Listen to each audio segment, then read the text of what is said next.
What's up, everybody? Welcome to this evening's Evesports EGL 1 2021 main event. We are here with Season 2. It's the second round of the upper bracket. Orgless Katte versus Sinister 5. Bound to be a cracking matchup. Nick, winner, secures themselves a spot in the top 6. That's just such a golden opportunity this early on in the competition. You know what top 6 means? Top 6 means the money. Not yet, top 5. Top 5. Oh, you know, brother, that means basically one of these teams is pretty much has an extremely high chance of getting their hands on the green. You know, and all of us want their hand, or in our case, it's probably like the blue, consider like that. Yeah, but anyway, I mean, what you mean. they've got such an amazing opportunity of progressing a lot farther in the tournament. This game tonight could really go either way. It's Orgless Katte, it's Sinister 5, probably two teams who literally 5 out of 10 BO3s could go either way. You know, like Sinister 5 won 5 of them, Orgless Katte won 5.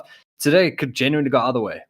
Yeah, I'm really looking forward to this game. It's probably the most closely contested match that we've had so far. I mean, we did a damage control versus Nibble game, I think it was. Was it Nibble or can't remember exactly what they played against. It was actually, yeah. And then we saw XD versus Royalty as well last week Thursday. So this is one of the more evenly contested games that we've had so far, and I'm actually really looking forward to seeing the Sinister 5 team in action. They've got the recent acquisition of Frozen, who's going to be playing for the team as well. Of course, that's the big conversation that's been on Sinister 5 lately. He's replacing Jumplot, switched across from VCmus. He's been one of those like up and coming spoken about individuals in the South African scene, sort of earmarked as one of the superstars. You know, still very young, but potentially a long career ahead of him. So big move here, and hopefully he's going to be able to make this one work.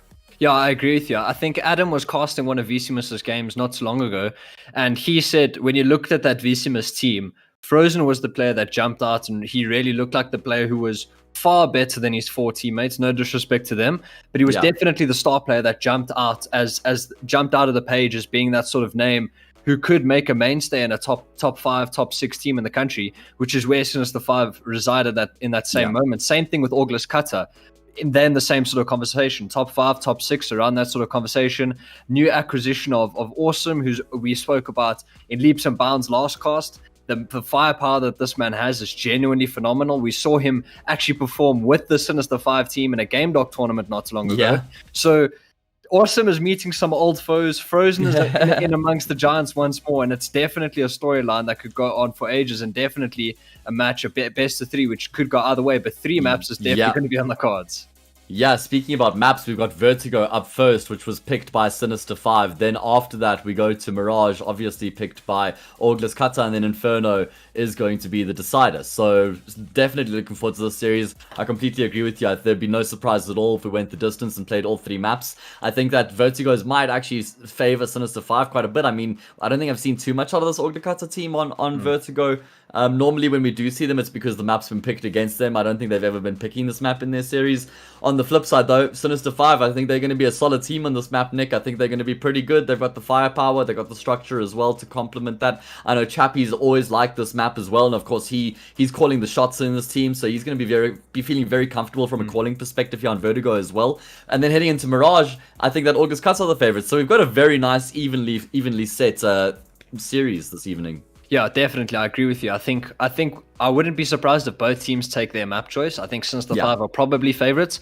However, I do see these maps going towards the 25 round plus mark. You know, I don't think any of these maps we see tonight, if we do see all 3, which the high likelihood is that we will see them, I don't see any of them really being like a 16-8 or a 16-7. You know, maybe I'll be eating my words in a little bit, but maybe I'd be surprised as well.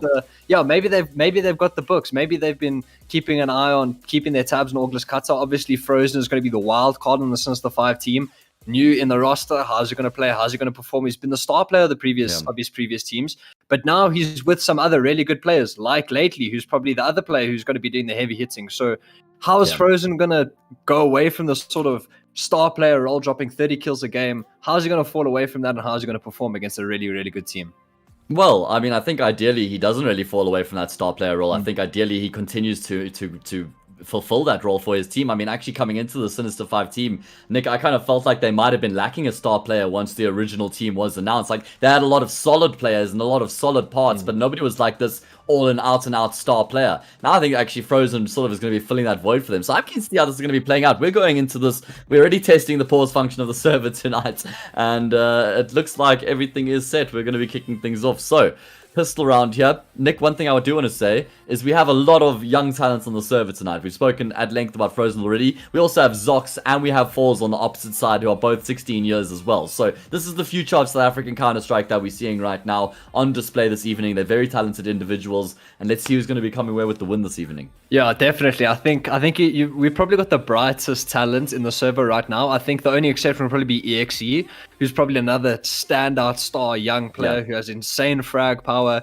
good mind for the game. But I think like on the Orgless Katte sort of bench, we've got Zox and Falls, who we speak about in leaps and bounds, saying, you know, these are two insanely good players, young, got bright futures ahead of them, but it's all about whether they put in the hard work. And the same thing is for Frozen, right? He's had experience with Nibble Conspire, where he was surrounded by players who didn't have a lot of experience, but they were still decent players all around. Players like Mochmat and Rogues, I think, jump to mind.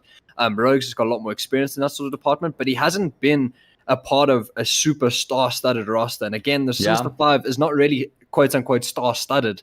However, they do have really experienced and really well-rounded players. I think players like Ruben come to mind lately as well. But again, Frozen, how much of a star player can he be on this team if he's going to drop those 30 frags that we saw in Visimus, if he's going to be able to get those same sort of performances?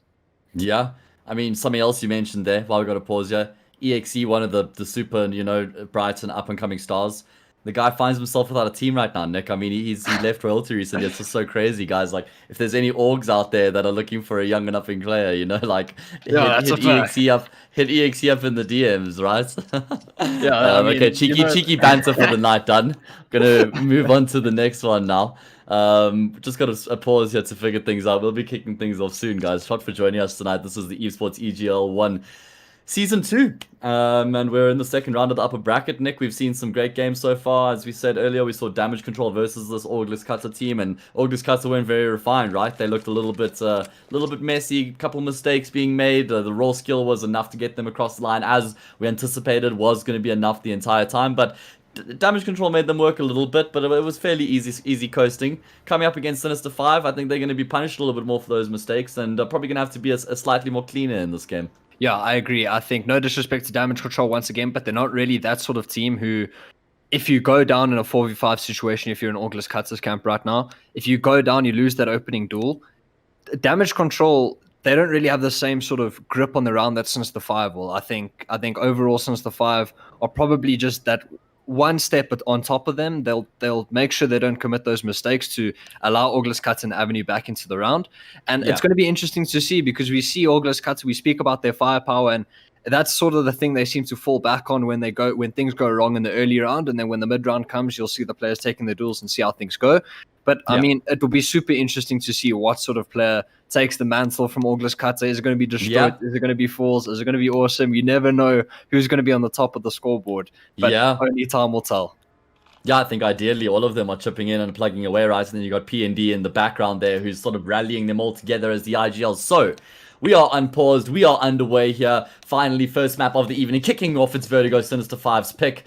They find themselves on the CT side. And Nick, they're stacking up towards the A bomb site. Just Ruben spotting middle. Not a single body on that B bomb site. And that's exactly where Orgless Katte are making their way right now. Just charging forward. Haven't let go of W from spawn. Falls finally takes contact. They find the bomb site completely vacant. And this is going to be a 10-man post-plant situation. Oh my days, who would have seen this? The bomb is going to be planted, and it's going to be a 5v5. One flash into Chappie is going to be the catalyst to start this retake through the smoke.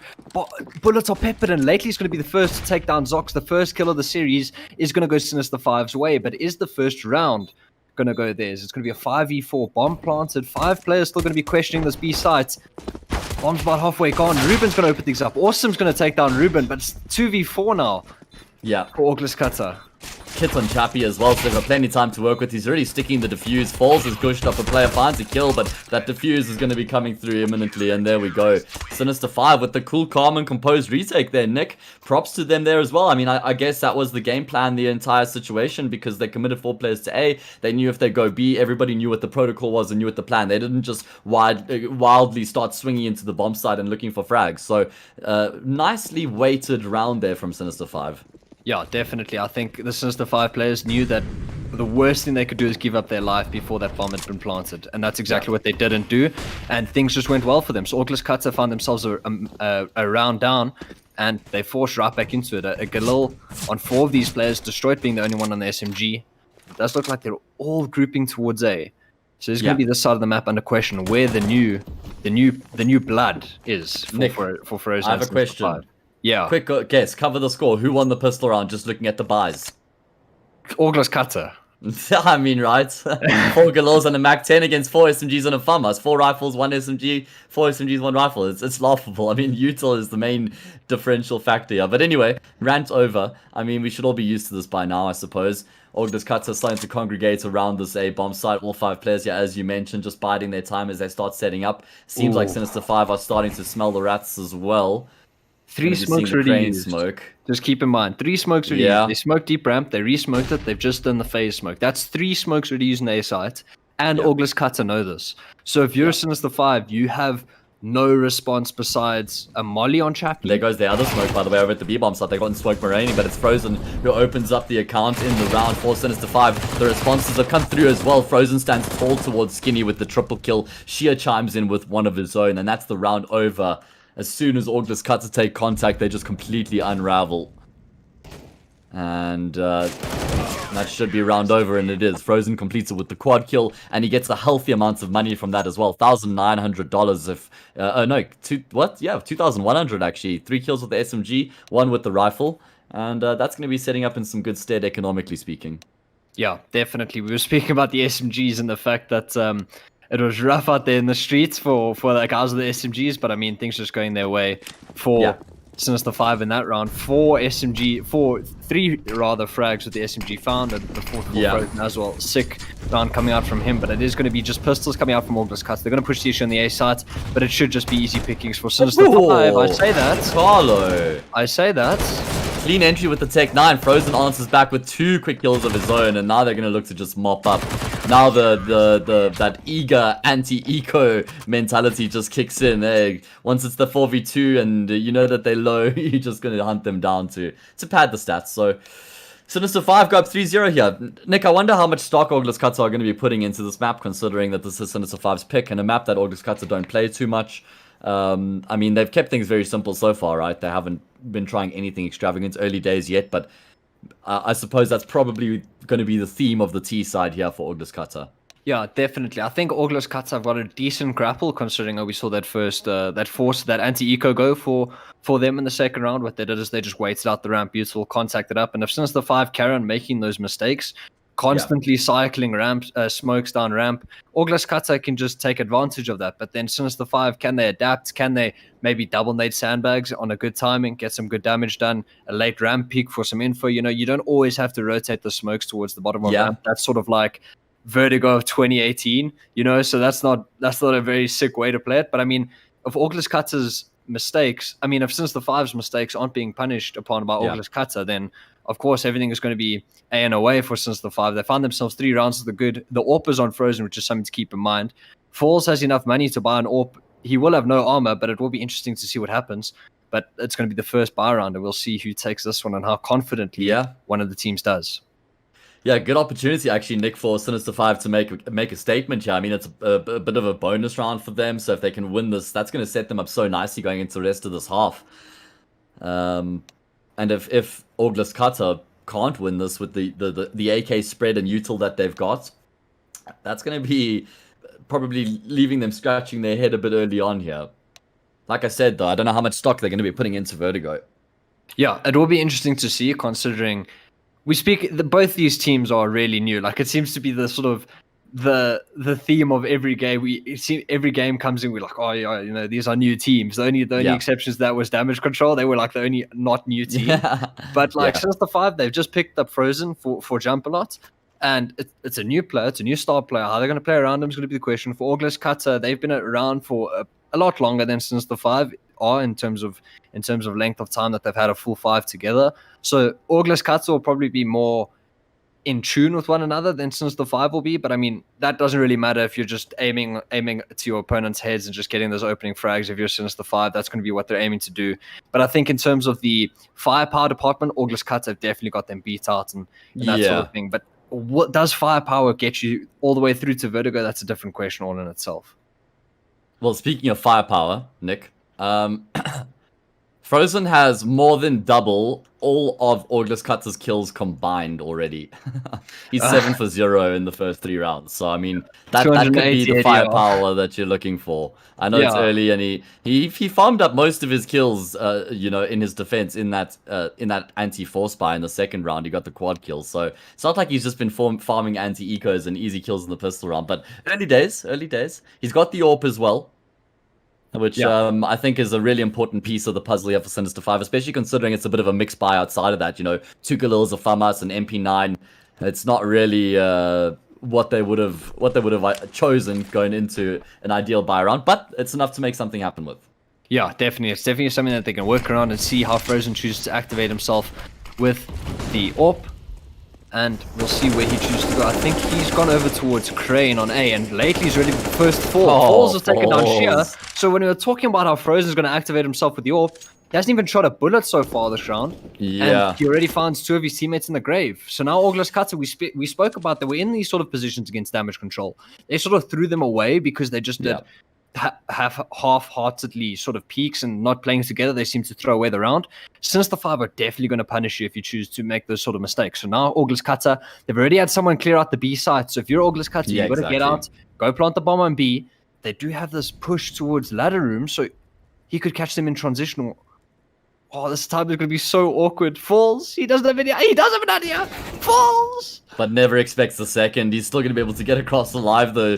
Chappie opts for the trigger discipline, and all he can really hope for here is some exit frags, maybe upgrading to an AK. I don't think Frozen should be going anywhere near that bomb site right now.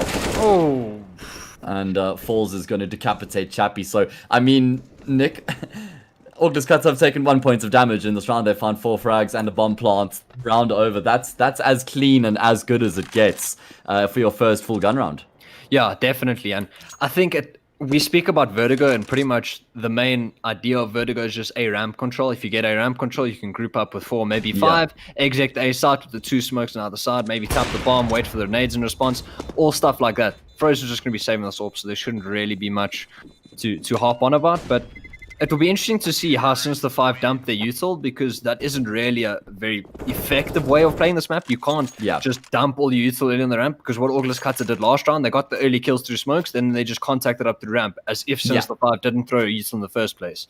So it's all going to be the util management, how Sinister 5 approach that. And I remember way back when for VS, Sinister 5 are one of those teams where, yes, they've had a lot of changes. And when I say a lot of change, I mean everyone bar one is new on this team. So their util usage wasn't good back then. So we'll see if it's changed anything now. But Destroyed, he's aggro up the ramp. Yeah, super far forward already. Might even be catching Sinister 5 slightly off guard. Frozen finds the first. Destroyed wants to trade him out, but he gets baited into a false angle there as Chappie comes around the corner and takes him down. And that's a 2-man advantage right at the beginning of the round for Sinister 5 again this time. Although the battle goes down at A ramp, it's going to be Sinister 5 who walk away with the lead. And Falls wants to try and rectify that as he creeps his way forward here at Skinny, but he's being watched very closely by Sheer right now. Frozen's just taken down PND. Now it's a 2v5, and there's the bomb drops, and now it's Falls. The player holding over towards Skinny, can't get anything done. 4-1. There's the scores in the doors for Sinister 5, and after a super comprehensive first buy round, Sinister 5 respond with a super comprehensive one of their own. Yeah. That's going to be a little bit frustrating for Orgless Katte, especially considering that the round that they had prior to that was just so clean. They kept all 5 players alive as well, or maybe lost one in after the bomb exploded. But regardless, Not the best response after that. They're going to have enough money to get another buy going here, so still an opportunity to get back into things. Yeah. Back towards A ramp. Yeah, back towards A ramp. You know, again, it's going to be the portion of the map where the majority of gunfight's going to go down. Chappie's going to line up a flash for a late peek for Sheer. We'll get some of this info, but still, the bottom of the ramp is smoked. So you've used a whole bunch of utilities since the 5. Chappie's got no utility left, and they're just going to contact up the ramp as if nothing happened. They've taken 16 points of damage. Things are looking good for Orgless Katte so far this round. They've been gifted A ramp control, and since the 5, if they need a response, their response should be to take control of B. If they can get control of B, they can cheat the rotate over, and things will be A for away. But they're not doing anything of that. They seem to just be bunkering in the bomb sites, and Orgless Katte have been given so much respect. And since the 5, will they have some sort of response in the safe site? Yeah, it seems like Chappie and Shia are just going to be sitting and waiting for the retake. Frozen, he's got a pretty decent angle here, boosted on top. Might be able to catch somebody off before the smoke blooms. Depends how disciplined the X-Energy players are right now as they start to make their way forward onto the bomb site. 37 seconds left on the clock, so time is starting to work against them. And they've started to use all their util. Great first pick there for PND to remove the AWP from the equation. They don't have that second smoke to work with, but they've done enough to get onto the bomb site. Awesome. He's in a spot to bother right now. And although the bomb gets put down, it's still a tough situation X-Energy find themselves in. Falls alleviates some of the pressure with the shot though, but Shia answers straight back with the kill of his own, and they know Destroyed's tucked in the corner. He's been taken down too. There's 2 smokes remaining here for Sinister 5. Both of those smokes going to be dropped. Ruben finds a kill, and now it's remaining for Zox and Falls, the 2 young guns here to try and salvage the situation. Both of them pick up a quick frag, and that should be the round secured. It's just lately left coming from behind. Although he finds one, there'll be no time to find the second. And there we go, X-Energy with a pretty solid post-plant situation, going to come away with the round. Yeah, it did get dicey though. 5v3 post plants, and just since the 5, the frags just seem to all go their way. But Orgless Katte, the 2 young guns, as you spoke about, Falls and Zox, wrestling things back. And Ethan Angelo, he's had his fair amount of joy on retakes on Vertigo late at night, so he knows how the cookie crumbles on the A side over there. His name's Zox, bro, not Dox, hey? If you got that one, because you doxed him, I don't know, maybe not. Maybe that joke. Destroyed getting super aggressive here with the Mac 10. There's another buy that's come through here for Sinister 5. They've mustered up all their cash. So, I mean, a big economic round here. Nick, whoever loses this, is going to be in a bit of an eco situation, I suppose. Yeah, Ruben's pushed super aggro out down the A ramp, the B ramp rather, so he's going to shoot PND in the back of the head. Super overlooked position there from PND, not being super vigilant about the possibility of that. So, Sinister 5 find themselves a man up, as Falls and the boys are going to try retake this A ramp position once more. And now it becomes the tick of the molly has been heard, so they know where Chappie is.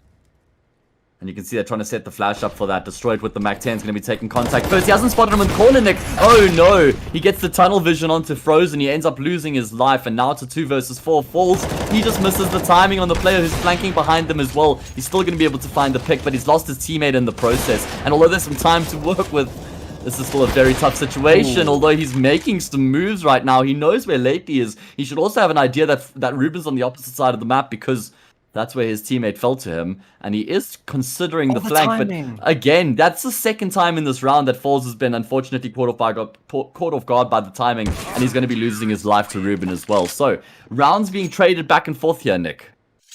Dude, that's so unlucky. The timing on A ramp. Oh, if he held that for a millisecond longer, you could have a real good chance of getting that frag, and then he knows where Lately's position is. But again, like, Orgless Katte just overlooking a very, very common position towards the A ramp. The argument you could make is Ruben hasn't played aggro like that before, so probably that's why PND overlooked it. But even then, you're going to be singing their praises. Frozen, he's going to take down one into this round. Nico round coming out from Orgless Katte, so since the 5 should be making it a 4-round buffer between them and Orgless Katte. Oh, Frozen was prepared for the boost there. Takes Falls down, and he wants to go back for seconds. In fact, Lately says, I also like some of these ecoed up players if you don't mind. He catches a bullet for his troubles. Nothing better than that, like when you're playing an MM and it's an anti-eco round and like your teammate rushes forward to try and get the kill, and then he goes and you just hold the angle and get all the kills anyway. Like Frozen is doing right now. He gets all 4 of them. Patience is a virtue. 15 and 2. Frozen doesn't know anything about patience right now. He's on a tear. I mean, we're speaking about Frozen and what sort of impact he'll have and the star player potential that he's shown in the past. And as you said, right, you looked at the previous Sinister 5 roster and there wasn't really a star player, quote unquote, that was on that team. Yes, they had good all-around players. I think lately Ruben and Shia are players who are more than capable of having decent score lines, but there was no one on the team who previously would see, that guy, he's going to take the server, he's going to take the round by the scruff of the neck. Frozen, he's 15-2 at the start of this game, and he 100%. has announced himself as a star player of the Sinister 5 squad. Yeah, absolutely. Hopefully he can keep up this form as well going forward. It will be super interesting if he does, but again, like Orgless Katte, they've taken control of this A ramp for not too much utility usage. I mean, I say that, but I mean, Awesome's got no util, Fall's got no util, Kendi's got a molly. But again, 5 players over towards this side of the map. It does look like they're just going to hit it once more, but there's 4 players who are going to rotate here super quickly. Frozen on the fast rotate, Shears in no man's land, he's taken out. Lately's on the fast flank though, but it is going to be a 5v4 post plant. Oh man, you see, that's what I think CTs often make this mistake on the A bomb site where like you have 3 players there, one guy ends up ahead of the smokes while the other 2 players are behind the smokes, sort of playing for the retake already, and it's like there's just 2 different tactics being employed at the same time. Seems like Chappie and Ruben want to consider having a crack at this. Chappie's going to flash for himself, but he's lost his head, and I'm sure Ruben's going to be looking to save the AWP now. So yeah, just to continue that point, on the A bomb sites of this map, it's just like so often players get isolated and separated from their teammates, and they end up losing their life, and then it's still like the team wants to go for the retake afterwards, whereas I think either everyone has to commit to the fight before the wall of smokes pops, or everybody has to be behind those smokes once the T's start egg-zagging onto the bomb sites. I think something that a lot of pro teams do nowadays, and especially in the EU sort of region, I mean, NACS, there's not many teams we could speak about, but I mean, from the EU sort of region, what they've done is teams play, if they man up, they play completely retake, and they just double nade the bomb plant on the first tap, or they just molly it. And so what teams have done to counter that is they tap the bomb, walk back, wait for the nades, then they plant. But no one's really been doing that. If you play completely retake, that's perfectly fine. However, you can't just let them plant the bomb when they wish and not take any damage when they're planting the bomb. You got to make them pay for like even putting in the digits, you know, so double nade, molly, and if you molly, that's majority of the time gone from the smokes if you think about it that way, right? So you can molly when you hear the bomb plant come in, the smokes are faded, and then it's as if they walk into the site dry, you know. So it's something to keep in mind. We're going to see how these teams sort of develop their matches, but Chappie's just Zeus P&D, so he's going to make their weird troubles, but it was pretty much a full eco for Sinister 5, so it should be 6-4, but Sinister 5, they're making this as expensive as possible. Yeah, but I completely agree with the sentiment that you were making there about how to sort of go about business. I think it is weird how we haven't seen much of that from the South African scene, that sort of response to the plant, you know, and the plan, you know, everybody knows, okay, as soon as the bomb gets planted, as soon as the smoke's up, you get your HEs out, you line them up, you have your lineups preset, obviously, because the smokes are going to be in your way, so you know where you have to throw your nade, and you have to immediately react as well, right? Like, it doesn't help if, oh, Frozen, are you actually making something of this? I mean, okay, no armor, he will go down. But if you take two seconds to get your nade out, you're already too late, because the bomb's probably going to be planted even if you find the kill. So it has to be in the forefront of your mind when you're ready and waiting for that execute to come through, that is the plan. Yeah, exactly. And what we saw from Sinister 5 that you were alluding to is like, Sheer was in front of the smokes, so his teammates can't help him. And then they had Frozen boost above the smokes. And again, if you're above the smokes, then your teammates can't help you. So the thought process doesn't seem to be there yet for Sinister 5. They seem to be playing a bit disjointed, but they still find themselves 2 rounds to the good. There's going to be another deco bar for them coming out, so they can get some work done. They did some good damage in the last round. 2 players staying alive. Zox is going to team kill, destroy it. He's going to get Chappie in the meantime. So it's going to be a 4v4, but it should be 6-5 if things go Orgless Katte's way this round. Yeah, the one thing is Destroyed was dead there for all money, regardless if it was Zox or I didn't see who the player was in the smoke, but he just put him out of his misery slightly quicker. These Desert Eagles could have something to do here next year. Creeping around the corner, just going to miss his timing, and P&D doubles up. That is such a big double kill coming through from the captain. If he goes down there, things can get awkward very quickly for the T side, and now it's smooth sailing all of a sudden. But Sheer, it's almost like he wanted to try and employ some trigger discipline there as he was creeping around the corner, but in the end, he gets punished. And that's round over. Yeah, 6-5. 6-5. And finally, again, we've seen a couple rounds where Sinister 5 haven't got everything they want. We've seen the double AWP from them. As soon as they purchased the double AWP, they lost the round, so they had a massive toll on the eco. But now they're going to have a buy once more. Frozen's got the AWP out, so they've got all the bells and whistles they have. Orgless Katte, though, 4 men up that previous round. They've chosen not to invest in the AWP, which I think is quite interesting. I think the T-side AWP on Vertigo can be something you can definitely work around. But again, it's one of those maps where you're more than capable of functioning with 5 rifles. PND going to trade dinks with Ruben.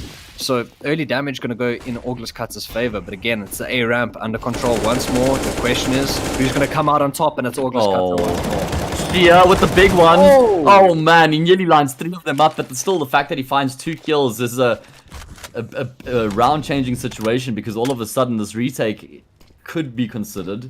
Not sure it's still necessary to commit to this. Oh man, I mean, they've got 2 smokes and a flash. Yeah, it seems like lately he's either very concerned about the flank, or he's wanting to save his rifle. I mean, they don't have a kit here, Niix, so I mean, this will be a tough retake. Yeah, I think Ruben's just sticking around, see if he can get a frag. Okay, he's not. They're going for this, which is... Yeah. questionable. I mean, lately also been found out now. They know exactly where he is. All 3 players converging on his position. They have their crosshairs trained on him, and he's going to go down as well. I mean, that just felt super pointless, right? That's not even like they got close to achieving anything. And Ruben, like, flashing for himself there, peeking skinny without any support. I mean, waste of time. I thought Ruben was just sticking around, see if he can get a kill through smoke, and then he would have fallen back. But it seems like they were actually going for the retake, which is really, really questionable. No kit, pretty much no utility. And nothing was going right for them. And it's also the second time we've seen that now, by the way, with them just like pointlessly sort of trying to retake towards the A side, losing 1 or 2 players, and then one person tries to save or something and then dies anyway. So yeah, need to be a little bit more concise in their decision making here, Nick, in terms of whether they're going to be committing or saving. I think is the point that they need to take away from those couple rounds. You know, we've seen teams win rounds with 1 saved rifle or 2 saved rifles. It goes a long way having that extra firepower in the next round. That armor, maybe you get to save a smoke, can make completely change the complexion of a round. Yeah, I agree with you tenfold, but they are still going to be sticking around with these pistols, trying to get something done. Zox has got 2. PND's going to charm in for one of his own. These pistols are just going to try to do as much damage as possible, but they've actually got the opposite. Frozen. It's going to be the only player alive, USP in hand, trying not to fall off the map. PND going to do some KZ. Oh no. Take him out. I think he was more focused on landing the jump than he was getting the kill. Like, he's like, yeah, I landed the jump. Oh wait, he's right in front of me. I need to do something about that. Okay, 7-6 here. This is a great comeback on the T side from Orgless Katte. 5 consecutive rounds out of them, keeping a number of players alive in each of those rounds as well. So their economy is starting to boom here. They're in a good position in the penultimate round here of the first half. Yeah, things are looking really good for Orgless Katte, considering they found themselves 3-0 down. Yes, they won the first gun round, but it was expensive at that time. If you can think back, it was Falls and Zox getting things back into their control. And then since the 5 responded, and it didn't seem like Orgless Katte could string a couple rounds together before that 9th, before I think it was either 9 or 8 rounds through, and then Orgless Katte, they've just been looking A for away since then, strung up together, very important couple rounds. But PND, he's lazy towards that ramp again, giving Sinister 5 that opening pick, and that's exactly what Sinister 5 are going to need. Now you can play back on A, double nade the bomb plant, stuff like that. That's stuff you can do. Super safe. You can play the 5v3 retake if you do double nade the bomb plant, and you're A for away now if you're Sinister 5. There shouldn't be a losable round for them. Good initiative there by Frozen as well, just moving himself around the map on the CT side, not just committing to like a one-dimensional type of approach on the half. You know, being that dynamic AWPer, being that star player AWPer, sort of trying to dominate the whole map, not being predictable. P repositions himself towards middle as well. I do really like this decision from Orgless Katte, by the way, after they lost the first player on this part of the map. Normally we see teams then completely discrediting that side and trying to make things work on the opposite half. Orgless Katte have re-explored B, and you can see Sinister 5, they're expecting them to come A right now. They still have 3 players towards A, 1 towards middle. Ruben's going to be calling out the util. He needs some support. He's cooped up in the corner. I'm not sure if he's been spotted, but Molly's going to be coming through. He's definitely been spotted, and he's not going to be able to spot anybody further in the round because he doesn't have a head on his shoulders anymore. 4v4, Frozen the first responder. Yeah, he's on the angle with the AWP, should be good for 1 at least. He does take down Destroyed. There's no util to just force him off here. Zox is going to be falling prey as well. Even though Falls finds 1, it's still Sinister 5 with the advantage in the round here. Frozen hanging around, though. Going to be able to deny Falls the plant. He's taking the round by the scruff of the neck. The ace is on the cards here as well. just awesome left, and he knows exactly where he is as well. Simple as you like from Frozen there. Nothing special, Nick. Just holding angles, smart counter-strike from the young man, and he picks himself up an ace in the round. Yeah, really punishing Orgless Katte's poor utility usage, just posting towards the back of Jenny. If he's not going to get flashed off the angle, then he's not going to move off the angle, you know? Yeah, Too absolutely. easy frags and just carries on reposting because, again, if you're Orgless Katte, if you have an AWP there, of course you're just going to hold the angle. The likelihood of you getting fragged is like pretty small unless Orgless Katte have a well-timed double peek, then you go 1-for-1. But that's exactly what they didn't do. So Orgless Katte looked really, really average in that round, to say the least. Since the 5, they pick it up 7-7s and scores in the doors, and Frozen's already opened up this last round 22-7. 22-7. Oh, what? Oh! He also tags Destroyed through the top there. He has 6 kills in the round, in the row from him, from the 5 in the previous round. Somebody needs to put a stop to this, man. Just taking over the server with the AWP right now. Winner of the round is gonna... Yeah, definitely, man. Winner of this round secures himself a lead going into the second half as well. I mean, I think X Energy are already going to be considering this a good day in the office. I think they'll be happy with 7. And it's just Frozen, by the way. He's at least triple anybody on his team right now, Nick. So this is the Frozen show. Yeah, this is definitely... Frozen's turned up, you know? He's arrived. He's making his name in the Sinister 5 team. Means business right now. Definitely, but it is going to be the B sites under question. That's where Frozen doesn't reside. The only player here is going to be Ruben, playing retake, but his head has been ripped off. Zox is going to carry on pushing the issue, playing close towards Jenny, taking as much space away as possible. Falls, catches Sheer through the smoke. And now, as soon as Orgless Katte win a man disadvantage, they found themselves a man up. Oh, Frozen, surely not. Nearly takes Destroyed down clean through the smoke. It seems like all 3 players going to be coming from the same part of the map here. They've got 2 flashes. They've got the kits as well. Players starting to make their way forward. They've isolated a couple of them. Destroyed's been taken down. Sinister 5 nowhere to focus their resources now as they continue to clear out the bomb site. My god, just X Energy players littering the ground right now. It's only Falls left, and he's going to go down as well. Somehow, in the 3 versus 4 retake, Sinister 5 take control of the bomb sites again, and they don't even lose another player further, Nick. Yeah, a really, really clean retake coming out from them. The man we were speaking about doing all the damage, he did nothing pretty much in that retake. Lately, he stole the show. Some really, really, really important frags coming out from them. Him, rather, which means since the 5 found themselves around to the good going into the second half of their map pick, which does necessarily mean that we are going to see a bit more interesting sort of T-side players. Maybe they're a bit more refined, maybe they're a bit more rehearsed. Frozen rather is coming from a Noble Conspire team who pretty much main map was Vertigo, so he's obviously going to be extremely rehearsed on a map like this. So I think it's Sinister 5s to lose coming into the T-side. Nick, check the stack on the B bomb site right now. X Energy, they've got 3 players ready and waiting. Falls, drops the smoke. He's jumping through the smoke. He finds 3 kills. There's 2 remaining, but he's already done his job and then some. And he's going to be able to find a 4th in the round. Awesome. Just absolutely dominates and destroys them. My god. Just lines them up, knocks them down. This guy's playing 10-pin bowling, Nick. He's playing 10-pin bowling blindfolded. He got 3 kills through the smoke. It's like it's like where you just rattle off 5 shots normally, and maybe you get 1. This time, all of his bullets were just hitting, man. Yeah, that's like when you spray a negative. Okay, whoa, oh my god. Okay, okay, what is going on? Who switched on, Nick? That's what I'm wondering. Somebody's going on here, Nick. I feel like there's the intensity meter that happened at halftime. Someone just cranked it from like 25 to like 90. And now it's lately in a 1v4 turned 1v2. Ace clutch. I mean, 1v5? Awesome, whatever you can do, I can do better. Is this what lately is trying to, show what's going on right now? Or maybe is this a statement to Frozen like, yeah, bruv, you're still the young gun. Don't forget it. I can clutch this out. It could be, and the Orgless Katte players are so disconnected. Crazy. I mean, what a crazy round. Destroyed just finding that triple kill, and then all of a sudden, lately has managed to convert this into a winnable position. This is a bomb plant, maybe at the bare minimum. I mean, 50 seconds left. He's got time to just completely take the discreet approach as he makes his way into the bomb sites. And X Energy, they're going to be grouping up. They're playing the safe game here. They don't want to be giving him any opportunity to find 1v1s, although as I say that, There we go. Molly gives Lately's position away. I mean, that was... I'm not sure if that Molly was completely worth it, all things considered. Considering that he took, you know, really long to get there, was super quiet in his approach, and now all that information is there, still walking his way forward. Oh, he's gonna Taps the fake. bomb. Yeah, wants to try and bait somebody out here. X Energy, surely they've done it from here, right? They just both walk their way out. They're holding the angle. Lately, oh my god, he's figured it out. He knows the force is on the bomb side as well.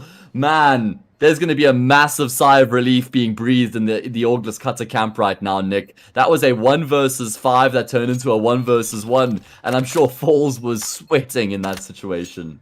Yeah. Oh my days. Orgless Katte just super sick. Three opening frags from Destroyed in that round. A triple spray down with the FAMAS. And then lately, the gun he speaks about he hates the most. Yeah. Almost pulls off the 1v5. Fall's going to be putting the nail in his coffin. Orgless Katte. It was a force buy from Sinister 5, which is something to keep in mind. So the damage was really good, but Orgless Katte still found themselves getting that all-important round, which is something really important. But Frozen, 22-9, I think he's going to be playing on T side, where it's easy to find impact on CT side, right? You're posting on angles. True. It's easy to... Well, it's easier, rather. I won't say it's easy to find impact, but I think on T side, it's going to be under question. How can he find impact if he does pick up the AWP? How is he going to take those aggro picks opening the round? And it's definitely going to be an interesting theme as we see the second half unfold. But things are going to be getting underway just in a little bit. But since the 5... it does look like they're investing into this round. So they're putting all their eggs in one basket. I mean, I don't really mind this decision at all, Nick. It's still pretty early in the half. It's not like Orgless Katte are running away with this and they can't afford to take any gambles. I mean, they inflicted so much economic damage in the previous round. However, Orgless Katte were still able to get 4 M4s up into this round. So, I mean, they've got the firepower to go up against this force buy. Yeah. Definitely. It does look like we're just going to be resetting the round just so that, because the one player that disconnected did buy armor, so it won't be too great. But it is just going to be Orgless Katte looking more favorites into winning this next round. I mean, if we look at Sinister 5, if they are going to buy everything, all the bells and whistles they could want, going to have some Mac 10s with full utility maybe. I think the best sort of gun you're going to get across the board is probably going to be a Galil.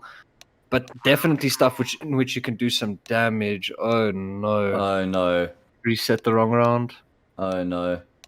I mean, I have faith that we're going to be able to go back to 9-8. Because that was like that was a big round. Aish. That 17th round was a big round. You know what I mean? Just in terms of how to like set the rest of the half up. In terms of it was the 1v5 essentially that got turned into a 1v1. So all that economic damage was inflicted, and then we saw Sinister 5 force buying back in. So that was gonna be a really intriguing moment that the game was poised in. Let's see if we can resolve this. PND is asking to mimic the round, which I completely agree with. I'm pretty sure everyone remembers what sort of things happened. Well, I mean, we're streaming to YouTube, bro. So, I mean, when in doubt, just go roll the VOD back. Zark said in chat, lately 2K. But it wasn't. I mean, I think you could completely just mimic the round and have things go as they did, because unfortunately the wrong round was reset, which is a bit rough, but surely there's some sort of I definitely think that I by far think the best option here is to just mimic the round out and play it again instead of trying to maybe just replay the round altogether. Yeah, I think that's what the conversation is in chat. Everyone's going to buy exactly the same thing. They're going to go to A and just do the frags. It doesn't matter that you get the kills with the same guns. As long as they make sure they get the same amount of money. So it's like if you got a FAMAS or a Deagle kill, it doesn't really matter. As long as it's $300 that you're getting for your frag. We can go back though. We can go back. We can check the VOD here on YouTube because it's got that functionality. So We will resolve the situation one way or another. Nick, maybe we talk about the giveaway and we just let the people know that we might have something special in store for you guys a little bit later on. I believe, if I'm not mistaken, and I probably am, but we'll go ahead with it anyway and just speak until I've been corrected. I think we're giving away a 250 Rand Steam voucher tonight. We'll have to wait and see if that is correct. But yeah, going to be opening that up probably after the first map, and then announcing the winner in the second map. Yeah, so make sure you stick around for that. You're getting 250 Rand for watching CS, for watching local CS. Like, you can't go wrong with that, right? I would love it if I could sit here, watch local CS, and have a chance of winning 250 Rand for sitting on my bum and watching good CS, you know? 100%. You can't ask for anything more. And Evesports are hooking the people up. They're hooking the people up with the 250 Rand Steam voucher. And as we say, you can buy whatever you want. I've seen everyone play Valheim, I think is the game, right? Yeah, I've seen it as well, but I know nothing about it. You can buy Valheim with 250 Rand. I'm pretty confident. Personally, I'm going for keys, Nick. I'm picking up some keys, bro. You're a gambler. I'm picking up some keys. I'm opening some cases. I'm converting that to a knife. I'm selling the knife, buying more keys, opening gloves and knives, and then I'm gonna retire. It's done. It's you open. It's foolproof. You open a Karambit Ruby factory new, and rent it for the rest of your life. No, but you want stat track? They reset the round. It worked. They reset the round. I know you don't. Isn't the stat track one just like massively increased in value though? Like stupid for knives, stupid it's amounts. Opposite. Is it actually? Oh, okay. Stat track looks ugly on knives. You know who? Okay. No, who wants to actually engraving on the knife? Yeah, exactly. And it's sort of like the person who designed a stat track knife was sort of like, why did you make scratches on a pretty knife skin? You know. That's the fair enough. idea as to why they're not as expensive. Because imagine having super nice ruby and then you got like one scratched into it, which isn't very cash money. But I mean, the round's live once more, so we're gonna carry on to see what's happening since the 5 are buying into this. There we go. Thanks for sticking with us, guys. Apologies about the tech issues, but we are back into things once again. And as you say, Sinister 5, they're forced up. They don't have much util, but they got firepower, Nick. What is their game plan? PND, he's pushed ramp and he's been my god. Surely he dies, yeah? He's sticking around? No, he's not. Oh, okay. Thank goodness. He's going to be thanking his lucky stars. Oh, that got a little bit close for comfort, I think. I agree. He may not have expected the buy, to be fair. That's probably why he got so up close. Maybe expected a whole bunch of clocks to jump through a smoke eco farmer with the UMP. But I mean, it is a buy. They found this out. Sheer seems to have a decent idea about this aggro ramp push coming out on the B side of the map. So Orgless Katte, they've got all that information. They can now cheat that rotate over and play the retake on the air bomb sites. Yeah, they didn't actually have much presence towards middle at the start of the round yet, did Orgless Katte. So I mean, maybe that's sort of one of their game plans is, you know, hedge your bets early on towards the B bomb side and then rotate across to mid. Might be vulnerable to an early mid hit if they keep that approach through the rest of the half. But right now the XQ is going to be coming towards the A bomb side. Sinister 5 using all their utility to make something happen. This obviously they're going to be committing straight off the bat. Frozen and Ruben both caught dinks through the smoke there, courtesy of Falls. Molly coming through, but not going to be going onto the bomb plant. So that will be coming through regardless, and all 10 players still alive here as the plant gets found. So all of a sudden this turns into a retake situation for Orgless Katte. They've got smokes, they've got flashes, they've got a kit as well. So they've got everything that they need to make this happen with, but are they going to be able to find the frags? If Sinister 5 can find a quick frag or two, that's certainly going to be putting them under some pressure. And it's PND, the low HP player, to try and make his way forward first. Ruben on the bomb side is going to time his peak to perfection. Everything he finds here is gravy. He's so low at the moment. So he will be going down eventually. Chappie biding his time on the peak, and he's just going to be mowing them down. Way too easy for Sinister 5 there in the post plant. I'm really questioning the util usage. You have 2 smokes. So surely you think 2 smokes, Skinny and Crane. Surely those are where the 2 smokes going to go. You can even throw a nice one way for you. So, yeah, like, Orgless Katte, I know they used the one smoke towards Ali, so I'm not sure where the other smoke went. But you smoke Ali, you smoke Crane, and then you can just retake the side like that with the one flash. And then those players towards ramp, they have to go super wide to see that ramp smoke. And things are going to be A for away for Orgless Katte. But Ruben just doing God's work on default. He's good for a couple frags. And since the 5 went out the post bomb, Orgless Katte are going to reply with a buy of their own. Yeah. All of them fully investing 2 flashes and a UMP on the side of Awesome. So this is, again, since the 5's round to win, then you're eco if you're Orgless Katte. If you're Orgless Katte and you don't win this one, you're looking at 11-9. Yeah. In the face. This can get sketchy very quickly. let's see how this is going to be working out. I mean, there's some seriously skilled Deagle players on the Orgless Katte side, so every potential that they're able to make something happen. Bro. And there we go. Awesome does open things up. Skirmish towards middle is going to yield a couple trades for either way.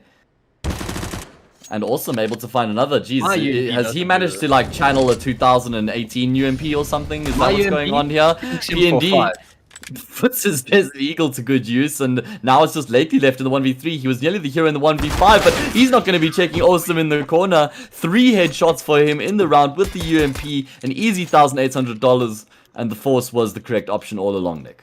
He has his source code of the UMP is different to everyone else's. It does feel that way, right?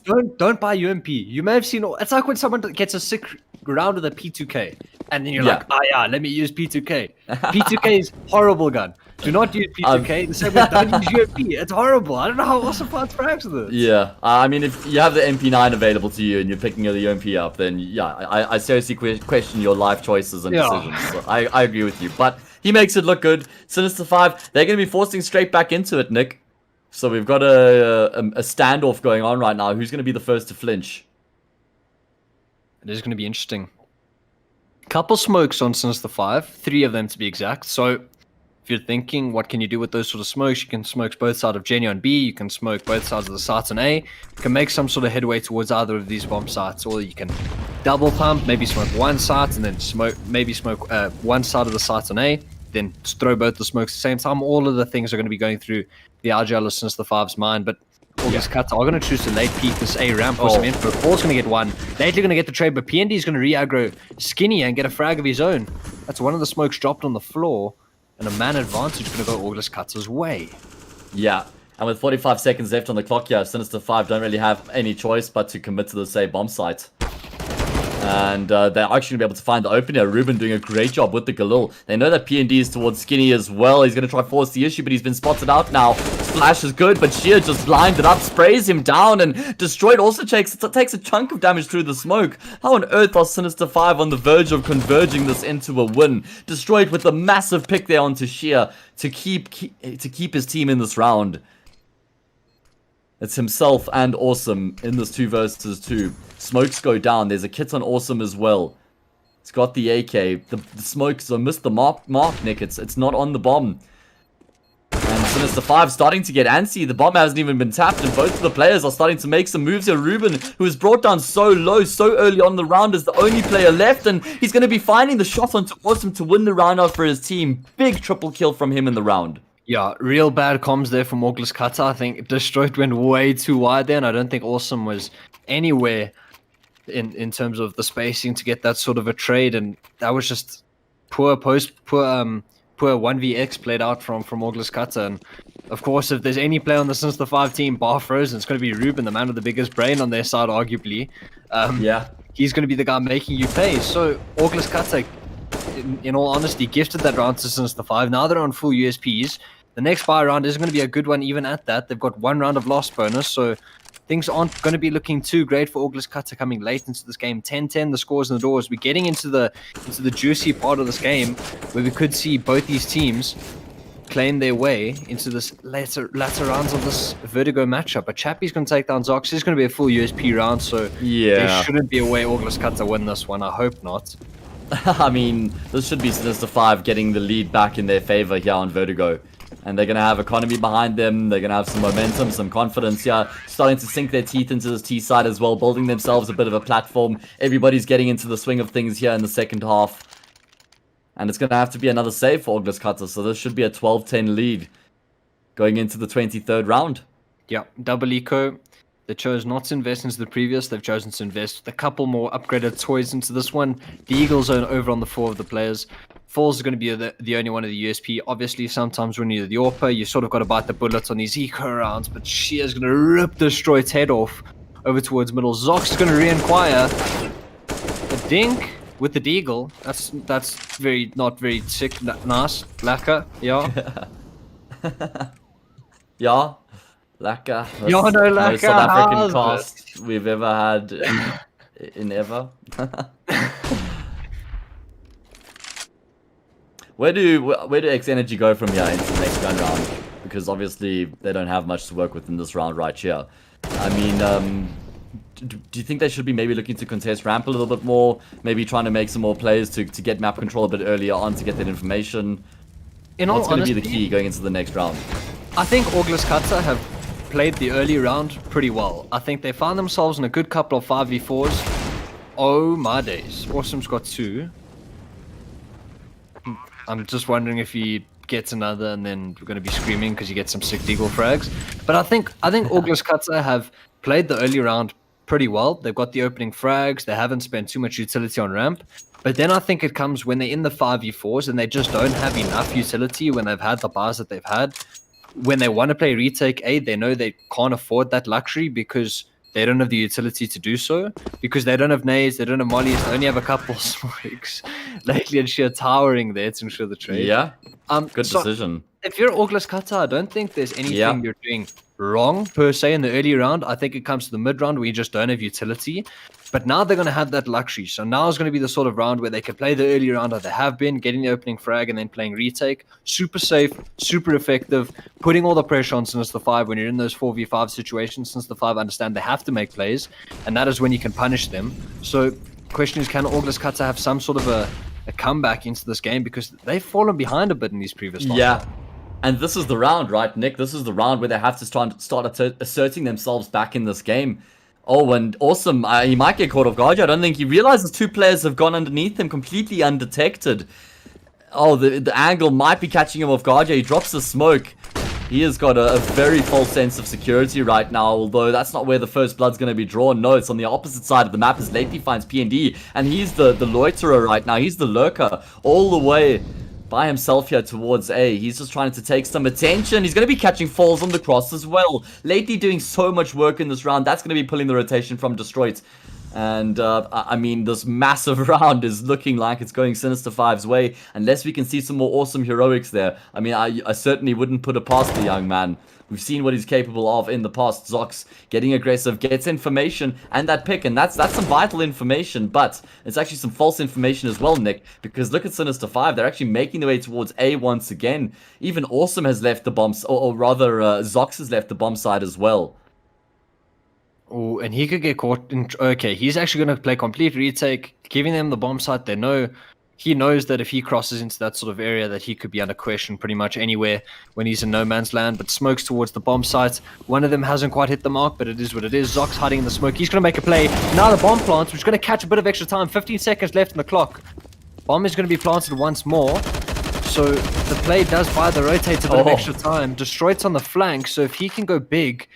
There's still a way in which Orgless Katte can win this round. But oh no, And just be still peaks. You're crazy, man. Why have you done and this? He's gonna take him down. What a blunder. Yeah, that's a big blunder. I mean, maybe... I was actually gonna say maybe he bumped his keyboard with his mouse, but it's not even like he was looking left or anything. He was just holding the angle.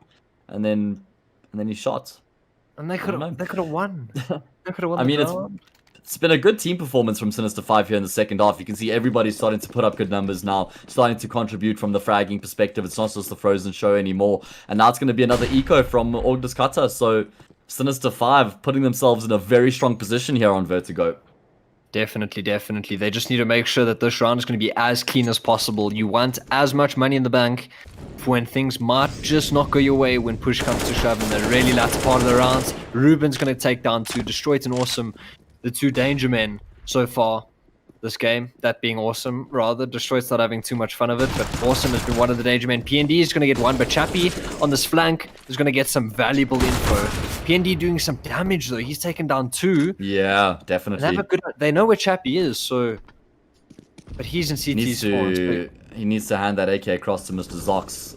Zox has armor. Zox still looking for a gun here. There should be a second one somewhere, right? I mean... I'm not sure. IDK, bro. And Zox isn't going to be hanging around for much longer either. So heading into this 25th round is going to be a really important one for Orgless Katte. I mean, it's pretty much do or die now for them, because if they lose this 15-10, no money left in the bank to defend map point with. So they've got 5 scoped weapons, Nick, to get the job done. At least they know what the meta is, you know? At least they know. At least they have some culture. I think they've been watching Awesome, and it's like, okay, I want to use that gun as well. I respect that 100%, but it is going to be the A side of the map under question early once more. Since the 5 turning on the burners, taking it really aggro towards yellow. Zox going to open things up. PND pushing through the smoke isn't going to be good for anything. Kills. Lately, he's going to get 2 entry frags. Shear's got a 3rd, a 6 shot from Falls. He could wrestle this round back, but it is a 2v3, and it's Awesome and Falls, the 2 danger men on the side of Orgless Katte, performing so well so far this game. Yeah, they have been. I love this decision making though from Sinister 5 not to just continue committing to that A bomb side after finding a quick flurry of frags. They recognize that there's still so much time left on the clock and they don't have to make any immediate decisions. And they've got Shear posted up in middle as well, so he had some map control and some information to work with. And it seems like they are going to be starting to edge their way towards this B bomb site. Awesome, clearing off the angles towards middle, but he's going to walk straight into Shear's crosshair. The patience pays massive dividends. And now it's all on Falls in the 1 versus 3. Been able to find the 1 pick in the round, and Shear's going to have heard the AWP scope there, so he knows that danger's just around the corner, literally. And Falls is just sort of in 2 minds right now. Like, if I can find a quick early pick here, there's definitely something to go for, but he hasn't been offered anything up, so he's going to rather opt to try and take this AWP into the next round. 15-10. Sinister 5 have found map point and Nick. It's been a fantastic T-half from them. Has to be agree. said. I think since the 5 have really played their own game on the T side, we see them string 6 rounds together with no response from Orgless Katte. And those 6 rounds have pretty much been the most important gun rounds. Obviously not all 6, but they've been trickled around with a couple of gun rounds in between. So it has been really important rounds that since the 5 have put on the board. And Orgless Katte just seem to not have any response to them. Falls is unable to save the AWP. Yeah. So coming into match point, into map point for Sinister 5, you're not going to have any noticeable weaponry. The best rifle you're going to have is some sort of a FAMAS. Maybe you're going to get some MP9s, make an aggro play down A ramp or B ramp, something like that. Zox has actually got an M4 with no utility. So it could be all she wrote for Vertigo after this round for Orgless Katte. Yeah, I mean, they haven't been able to get the job done with full buys, so that sort of leads you to believe they're not going to be getting it done here with the mix bag that they've got right now. They want to try and take early fights towards A ramp, but there's no contest being put up by Sinister 5. In fact, they posted right now passively around the map. Just securing map control and information. Lately been isolated, flashed up and taken down. So that's a rare first kill that goes untraded for Orgless Katte. Some unfamiliar territory here for them. Yeah, and now Orgless Katte found themselves in a really strong position. They've got full control of the A ramp. Frozen's actually got a trade frag on towards Awesome. So now the B side could be under question. Zox with the only M4 into this round. He's going to be good for 1. Rotating back into the B bomb side rather. He's going to be the one under question. Can he get a couple more? Can get 1, but the trade finally comes in from Ruben. 2v2. Ruben's linked down to 10 HP. Falls and destroyed. One of them has an AK. And a very winnable round coming out from Orgless Katte. Yeah, it certainly is a must-win round, obviously, as well. Score 15-10, 2 versus 2 retake, Destroyed and Falls. The 2 players tasked with trying to get the job done. They don't have a kit, Nick. They've got 1 flashbang between them. And Ruben and Shear have both been able to get back towards the stairs. So they're in a great position to try and secure this round. Flashbang comes through, not effective on either of the players. Ruben has the first. Destroyed able to answer it. And he's going to be able to swing onto Shear as well. There's just enough time for him to find the defuse. And Destroyed keeps his team in the hunt here on Vertigo. 15-11. Now if you're Orgless Katte, you got to get through 2 more buy rounds. I think I'm pretty much, and then since the 5's money's in the dumps, so 2 more buy rounds to get through, and then you're going to be staring at 15-14, so it's going to be just a little bit, just round by round is what you got to do if you're Orgless Katte. Just make sure you can get these last couple rounds on the board and keep those rifles up. We've seen them win that round, but only 1 player staying alive means there's a couple player with MP9s, 2 with FAMASs. So Orgless Katte, it's going to be really when push comes to shove and really when they can get some good performances up in these very important rounds. Absolutely. The pressure's on now, Nick. There's no more easy rounds for them. No more rounds where they've got some leeway or room to work with. It's cutthroat, do or die from here on out to take the game to OT. And Sinister 5 have posted themselves up towards middle with numbers here. They've got 3 players. It's going to be a B split. PND's been heard out as well. He's got no util. He only has a FAMAS. It's going to be a tough ask to try and lock this down. And it's just your standard util being used right now by Sinister 5 to clear out the middle area of the map right now. Smokes and mollies to make sure that there's no response from the CTs. And they're going to be bursting through onto this B bomb side. My god, this is going to be a tough ask right now for Orgless Katte. PND on the angle. He stands tall. Awesome does as well. Somehow PND is able to get 3 frags from that position. And it's only lately left in the round now. They know exactly where he is as well. I mean, if he can find a bomb plot, that would be a pretty good result in the round. But he's going to be going down to PND as well. A quad kill for the EGL. Sick round coming. When his team needs him most, he's the player to step up. 15-12 scores in the doors, and now it's Sinister 5's last buy round coming into this. So now if you're Orgless Katte, the comms are going to be high. All the pressure's going to be on Sinister 5 now. The pressure's off your shoulders if you're Orgless Katte. You just got to play this how you play the previous 2. So if you post this round, then it's when things start to get dicey for the other camp. That's when you can start capitalizing, and that's when you can make it as close to 15-15 as possible. A-Ram's going to be under question once more, where Orgless Katte have come out on top in the previous gun rounds. A lot of utility expended from both sides means it's still going to be a 5v5, and something that since the 5 don't have is utility, but something that Orgless Katte don't have is Zox. Yeah, that was just unfortunate. Ring around the rosy there lately. Found himself in the better position as that smoke had dissipated, and he finds the opening pick. And Nick, the stats do not bode well here for Orgless Katte in rounds in which they lose that opening frag. So they're going to have to convert it here. PND goes on a bit of an excursion there, able to find one, but traded out immediately means that the favor is still in Sinister 5's way right now. The advantage, rather. And they're going to be starting to execute towards the safe bomb side. They can smell the victory again. It's a 1-for-1 trade, but that's favoring Sinister 5. Once again, it's Falls and Awesome. Going to try and double swing onto Ruben, and it actually works out perfectly. They're able to take him down, bringing it back into the 2v2. Swinging around the corner, it's going to be Falls to stand tall. Now it's Sheer tasked with the 1v2, all by himself here. Tough ask, low HP. He knows where both of these players are, and he's got a little bit of time to work with here. I mean, he might be able to get around the corner and take the fight with Falls with this back turn to Awesome, but they're making it very tough for him right now, and Awesome will be taking him down. So there we go, Nick. 15-13. Orgless Katte draw within 2. 2 rounds. And now, it's possibly one of the most important ones of them all, you know. If you don't win this one, then all of your previous are going to mean absolutely nothing. 5 Tech 9s, which assumes it's going to be something fast. 5 players heading over towards A for Sinister 5, so there's going to be a fast A hit, as there are going to be players rumbling up the A ramp.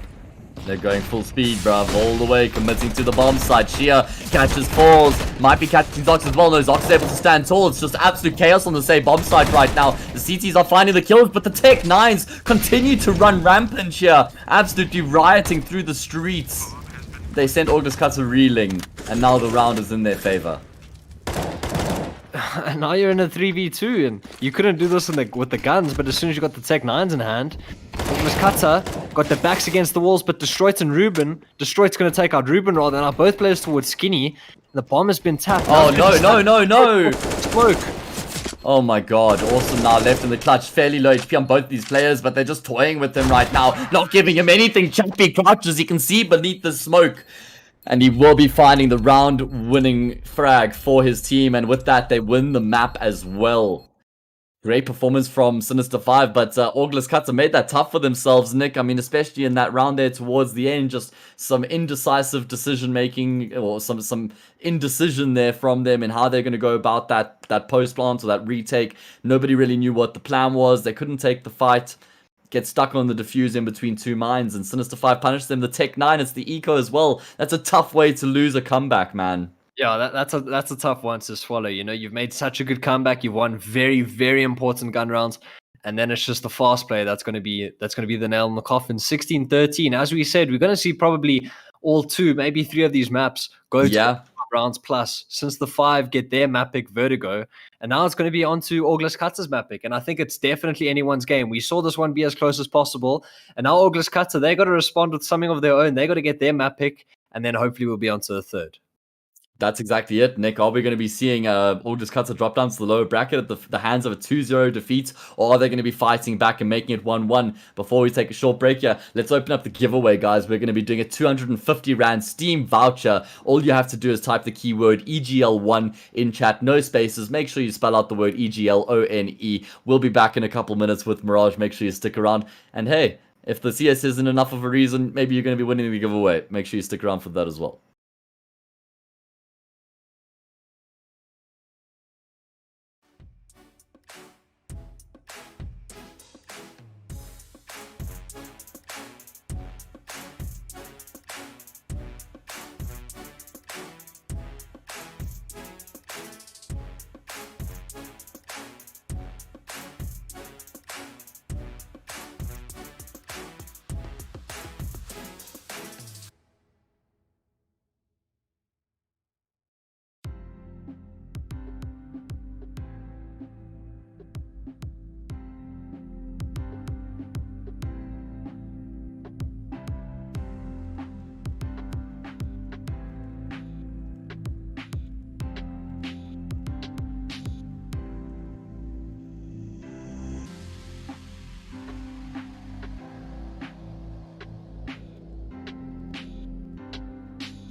Welcome back, everybody, to this upper bracket matchup between Orgless Katte and Sinister 5. We just came off the back of Vertigo, where we saw Sinister 5 win 16-13. They were up ahead like 15-10.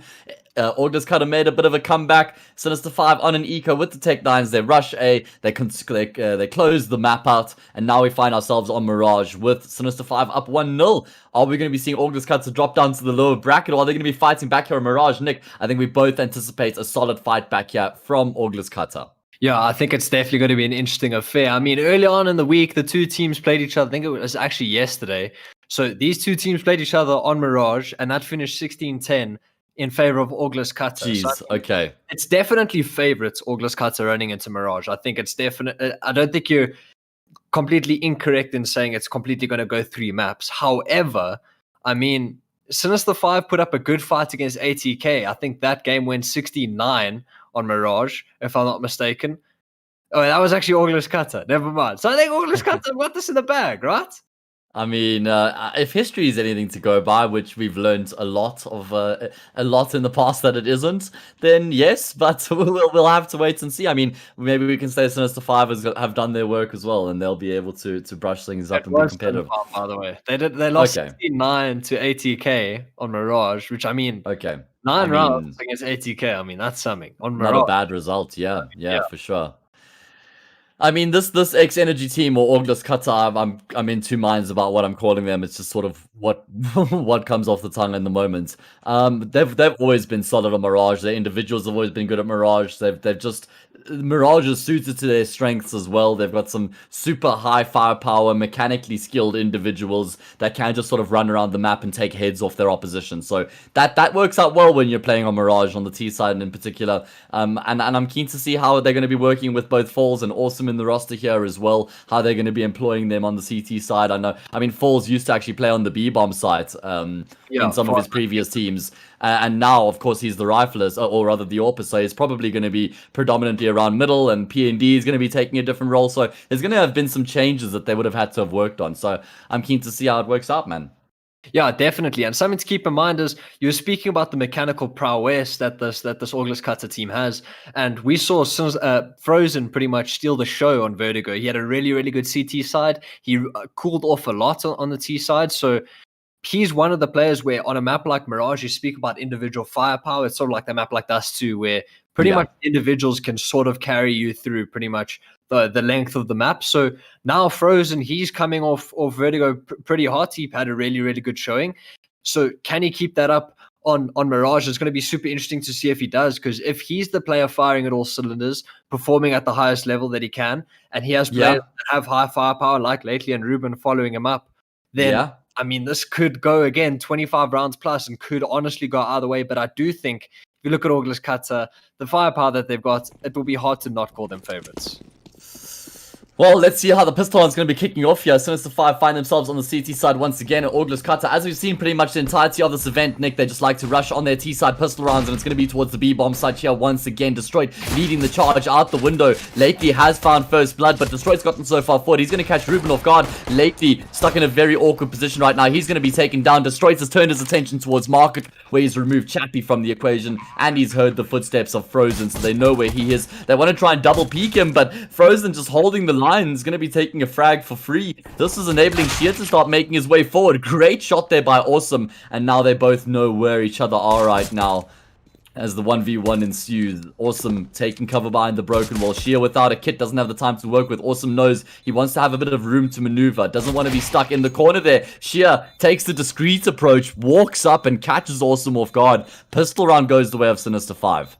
Plenty of time on the clock there for the defuse, and Sheer understood this. He understood the magnitude of the situation. He had the time, and when he saw Awesome's like left side of the body over towards empty pillar, he knew that Awesome lost track of where he was. There's no need to panic. He can just post in the angle. He knows he's eventually going to come back to check for info, and Sheer just does God's work and wins out the 1v2 to good effect for Sinister 5. They found themselves a round up, and Orgless Katte, their rebuttal is going to be a force right away. Zox has been dropped an AK. He's got a full belt of utility. Awesome's on a Galil.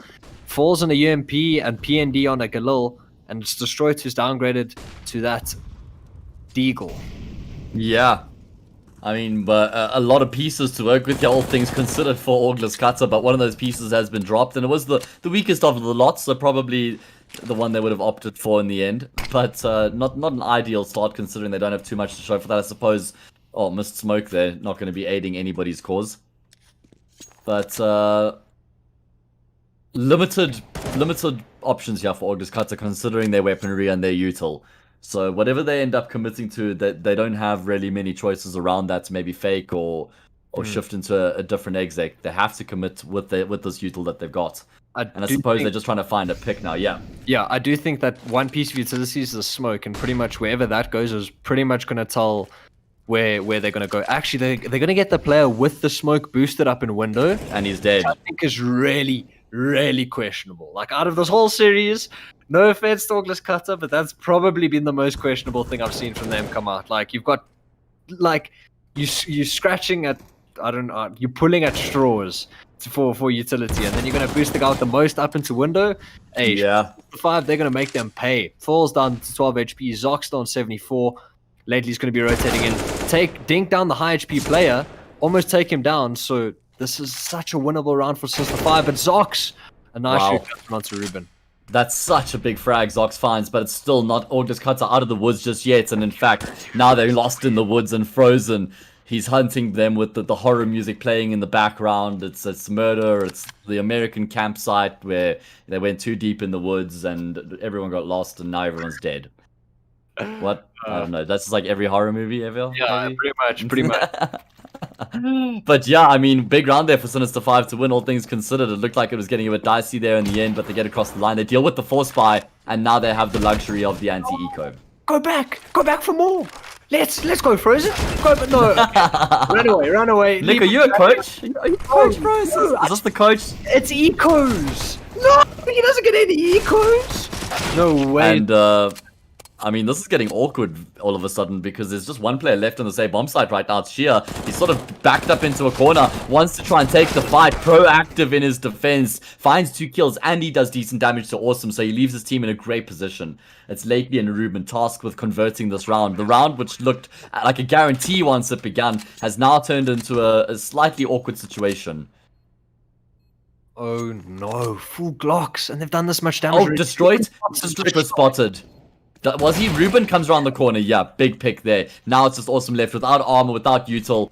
This is surely impossible, Nick. There's no way. And he does go down. So, 3-0, but a lot of economic damage inflicted, and they find the plants. A lot of economic damage. To think Frozen's going to be the AWP, the guy that's going to be dropped the AWP all often. He had an AUG that round, full bots of utility, fully invested, and nothing went his way. 5 Glock rush down the middle, he got like double dinked, he was falling away, they rushed him down.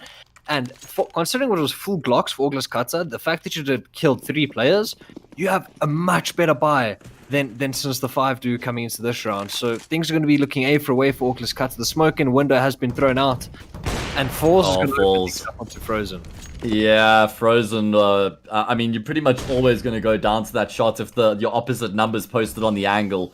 That's a big opening pick here for Orgless Katte as they remove the AWP from the equation. That AWP's been retrieved by Chappie, but big first pick there, and you can see what it's done now. Middle control been, I was going to say completely yielded, but Chappie's still hanging around here. Perhaps wants to get some information or have a say. Really getting aggressive on this angle. I mean, if he just overextends and goes down, that's going to leave his team in such an awkward position. But you can see he knows his margins, he knows the boundaries, and he's not overstepping them right now. And Orgless Katte just securing middle control, and then from there, it looks like they're going to go for a B split. Destroyed, leading the charge as he normally does. There's also a player coming through the apartment, so it's a nice multifaceted attack right now. Destroyed going to be catching Lately on the reload. He doubles up onto Ruben as well, and that's the round over. I was on Lately's POV, and it looked like he had zero clue that them coming up cat was a possibility.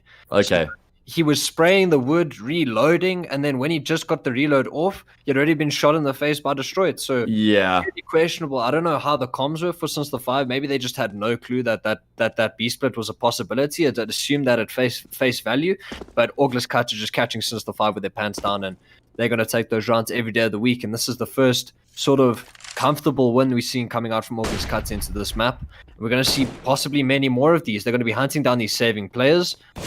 Shears M4 has been taken away, and now it's Chappie trying to save this AWP in a 1v5.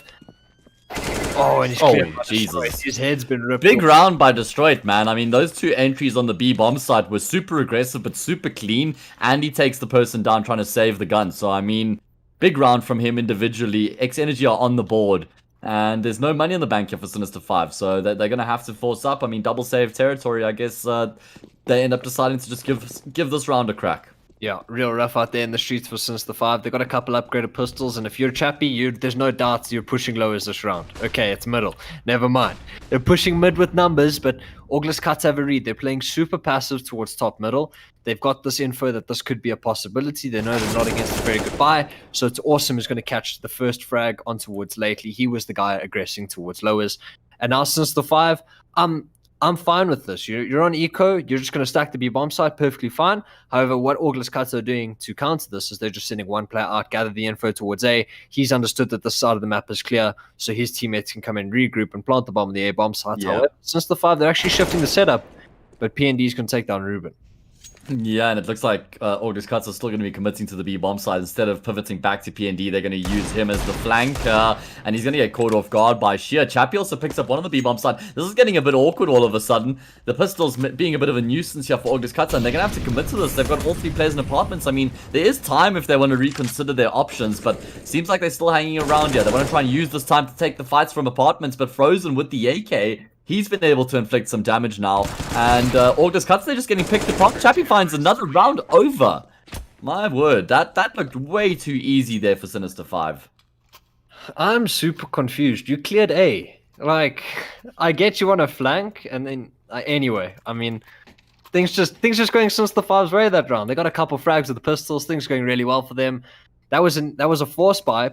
Bar Frozen, he was the player that kept a bit of extra money in the bank to keep that up. So things looking really good. He can now purchase up the rope. 4 rifles on the Sinister 5 side now, as it is going to be another buy round. Orgless Katte are going to be clearing out lows. As 4 is going to be holding for this mid aggro. As Sinister 5, they find themselves 3 rounds to the good. And if they get this round, they're going to have a really, really good stay in this round. Yeah. Will set themselves up very nicely going into the rest of the half. Remember, Sinister 5 are up 1-0 right now, Nick. So, I mean, if they can start to make some headway in this half, it's going to be putting surmountably more pressure onto Orgless Katte. And this is a team that plays, they're like, I think they're quite a confidence-heavy team, Nick. I think they really roll well when everything is going. They've got that snowball effect where they can dominate teams just purely based off their raw ability. But often teams who have that sort of mentality, it goes both ways, right? When you don't have that confidence, you don't have that momentum behind you, then things aren't looking as good and you don't really have the same ability to consolidate. So, big test here for Orgless Katte. Early days, but they have to stand tall on this T side. They're working their way through connector. It's going to be an A split. They've been able to use their util to good effect so far, forcing Sinister 5 out of the bomb side. Frozen hanging around here, and in fact, he's going to be taking his locks down. Just holding the angle with the AWP. Now he becomes a nuisance as he just lives in Orgless Katte's head rent-free. They're going to commit to the plant, but he steps out slightly wide. Sheer able to activate from Palace. He was the linchpin in the round. And he does take down PND. Now it's just Destroyed left. 1v3. Bombs planted for him. He's waiting for Lately. My god, Lately just Superman's around the corner and picks up the frag. Destroyed didn't have armor. Oh, really?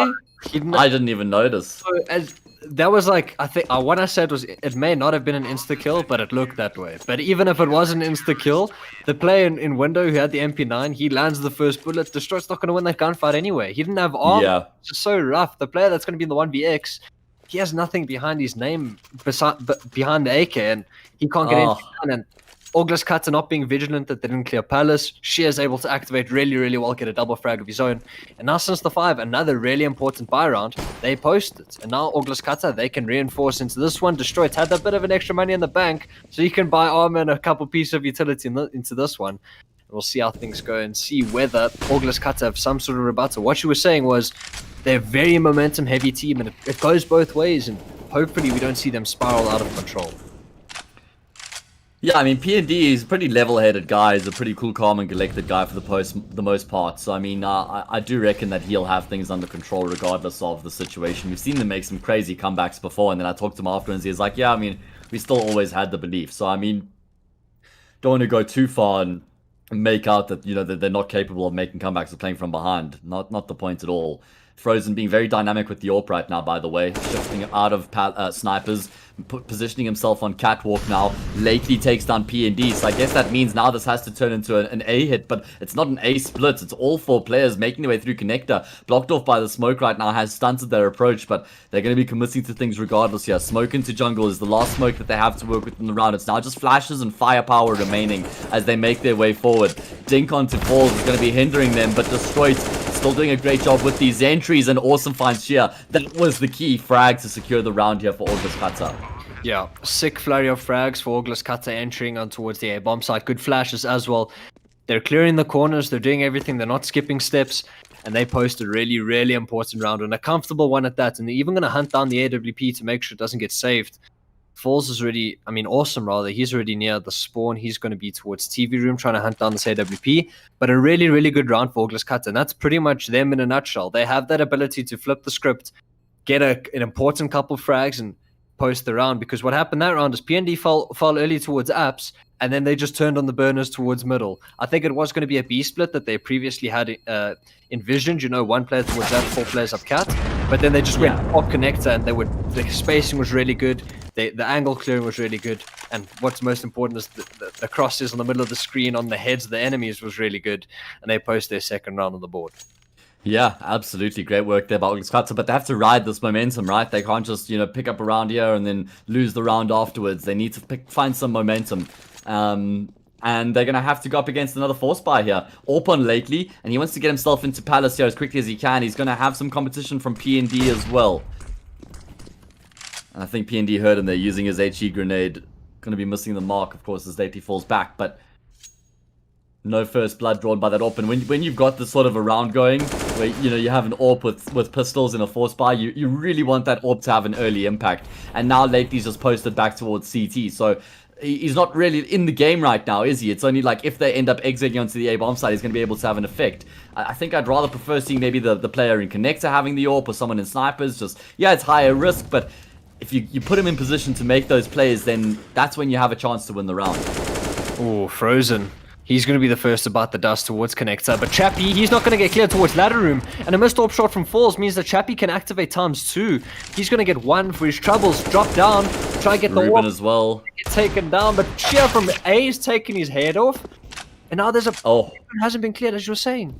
Yeah, she is still in. He hasn't been spotted. Like, I think Awesome finally has seen him. My word. That's a huge spot out from Awesome on the catwalk. Now it's Lately left. He just swings out wide with the AWP. He takes down Awesome. The plant from Zox. He's trying to bait out the shot. 33 seconds left here. Lately progressing back into the market. He hops the angle on Zox. He lands the shot, and there we go. I was saying he's not going to have much opportunity to find the impact with the AWP, but he says, just wait a second, mate. And he gets the job done. 3-piece in for him in the round. And that's a massive let-off, mate. I mean, oh, what a big round for Sinister 5 to win. Oh my days. And that was what was that, 4 deagles? Maybe that an SMG, I'm not quite sure, but they pretty much had an AWP plus some. No, it was 4 pistols and an AWP. There was no SMG. AWP, and Lately did God's work with it. Sick frags coming out from him. And Orgless Katte again. They get an important gun round and just can't seem to string some together. Things just aren't going Orgless Katte's way this series. Yeah, and I mean, time's running out here as well, Nick. Second map, well into the first half already. Sinister 5 ahead here. We saw the Sinister 5 T side was on point on Vertigo. X Energy need to start making some moves. I agree. X Energy do have to start making some moves, because we think back to T side Vertigo, and Sinister 5 found. I mean, if you think that game goes 16-10, it's a completely different read on the scoreline than 16-13. Yeah. A misleading one, all things considered. But since the 5, their T side seems to be polished. So maybe Orgless Katte, they need to get a good more couple rounds. It does seem to be the B bomb side in the question. They do have a player boosting towards winner, but there's 3 players here. Ruben's going to be one of them. He's going to get 1 frag. He whiffed on the second. Falls with the trade. He's going to wait for his teammates up cat to take contact. Yeah, massive kill there, but Lately and Sheer, they both get frags of their own. Chappie's in the bomb site, but he's been completely destroyed. He was the key in that round there for Sinister 5 to try and find a pick before his teammate came into action. Sheer upgrades to the AWP, decides maybe I want the maneuverability of the FAMAS to retake with rather. Both of the Orgless Katte players have been able to get back into some decent post-plant positions here. Setting up a bit of a crossfire. Awesome. He's just holding the angle. He's going to walk out, and the AK trumps the FAMAS. Once again, rounds just being traded back and forth here. I'm sure we'll see Sinister 5 forcing back into this once again as well. Yeah, they're definitely in double eco territory. I mean, I assume maybe a scout on Sheer or Frozen and a couple deagles across the board, and you can definitely do some damage on that sort of a buy, but it does look like Frozen, he's just going to full save into this with the USP. Going to just keep some extra money in the bank for that AWP, but it is 3 5.7s, a deagle, and a USP across the board to see if they can do damage. Palace is going to be under question with two players aggroing this side of the map. And Orgless Katte cannot afford to lose this round. Like the last rounds, they've lost a couple anti-ecos, unable to string a couple rounds together. They cannot afford to lose the magnitude of this round. Yeah, absolutely. I couldn't agree with you more. On P&D, he gets it off to the start that they absolutely needed. As you said, this round, I want to say like ill afford to lose, but that's like a gross misunderstatement about how important it was that they won this one. So I couldn't agree with you more. And they're achieving exactly that right now, keeping things fairly simple, posting on the angles, making sure that they're doubling up the buddy system being employed lately with a cheeky kill there, but shouldn't be spiraling this round out of control by any means. And now it's going to be a double save from here. So, I mean, this is 6-6 on the cards. Yeah, definitely. Destroyed goes down, and they have a really good understanding that it's going to be A under question. So they've got two saved AKs running into this bomb site. So if they can get something done early before this bomb's planted, they can possibly look at something. But if you're Sinister 5, I wouldn't even be upset with you if you consider saving in this sort of position, but it does look like they're going to stick around. Ruben through the smoke, he's been spotted out, and he's actually taken down. Awesome. So now it's a 2v2. Oh my god. He's caught him through the smoke. Oh my god. And just like that, lately, 4 kills in the round, 4 impact frags, 4 sick frags for Sinister 7. As Orgless Katte just don't seem to have what it takes to seem to post rounds together. What is going wrong for? No, but wait, no, but Nick, that was a 5v2, mate. Exactly. If I'm not, that was a 5 versus 2, and they had 5/7s and armor. Pauses being called. We're not getting them. Aish. But what a massive let off, because that was just completely. That's unforgivable from Orgless Katte's perspective. 2 versus 5, such an important round. And Nick, I was like, cool, this is probably 6-6. Double save after this for Sinister 5. X Energy going to be leveling things back out. They're going to be feeling way more comfortable. And then that happens. I mean, how did that even spiral out of control so quickly? You know what seems to happen, in my opinion, here, because it's been pretty consistent, is they get themselves into these like 5v2, 4v2 positions, and everybody sort of just laxes a bit and thinks that the round is won, and that, you know, somebody's going to just find the last 2 kills and then you're going to win the round. Everybody sort of just drops a little bit, isn't as focused, isn't as attentive to the situation, and that's what happens. So yeah, I think they need to just brush up on their discipline when they end up in these sorts of situations, man. Yeah, like the magnitude of that round was super, super important. If you're Orgless Katte, you're 6-3. It's an eco for Sinister 5. You post that at 6-4. Their eco again 6-5. Things are looking really, really good. And just as we were talking about Orgless Katte having to have a mainstay in the CT in this T side, we spoke about Sinister 5. Their T side seems really, really, really good. So Orgless Katte, as you were saying, when it comes into those late round scenarios, they just seem to be skipping steps, or something has been going wrong, because lately he's got a multi-frag over towards Cat. He's picked up the rifle. Yes, he got one through smoke, but even then, that shouldn't even be a possibility. And things just going all wrong for Orgless Katte so far, and Sinister 5 are making them pay and piling on the pressure. Yeah, they certainly are. I mean, how much more can Orgless Katte sustain, by the way? That's, you know, I mean, how many of these sort of situations can you let go of and still keep 100% committed and keep your head up? Because I mean, at the end of the day, we're all just emotional squish balls as human beings. So eventually, you know, something's going to give way. And it's a young team, and you know, normally less experienced players struggle more with keeping their head in the game when things aren't going their way. So this is going to be a tough challenge for this Orgless Katte team to overcome, Nick. But tough challenges is what builds character. So I mean, I'm still definitely counting this X Energy team in the game. I mean, even if they get 4 rounds, I still think that they can win this on the CT side, to be fair. Yeah, I definitely think that, excuse me, it's a lot easier to make a comeback on the CT side because you just feel like a brick wall if you're Yeah. if you're the CT side. And when it's T, yes, you can construct how the rounds go, maybe change the pace of the game.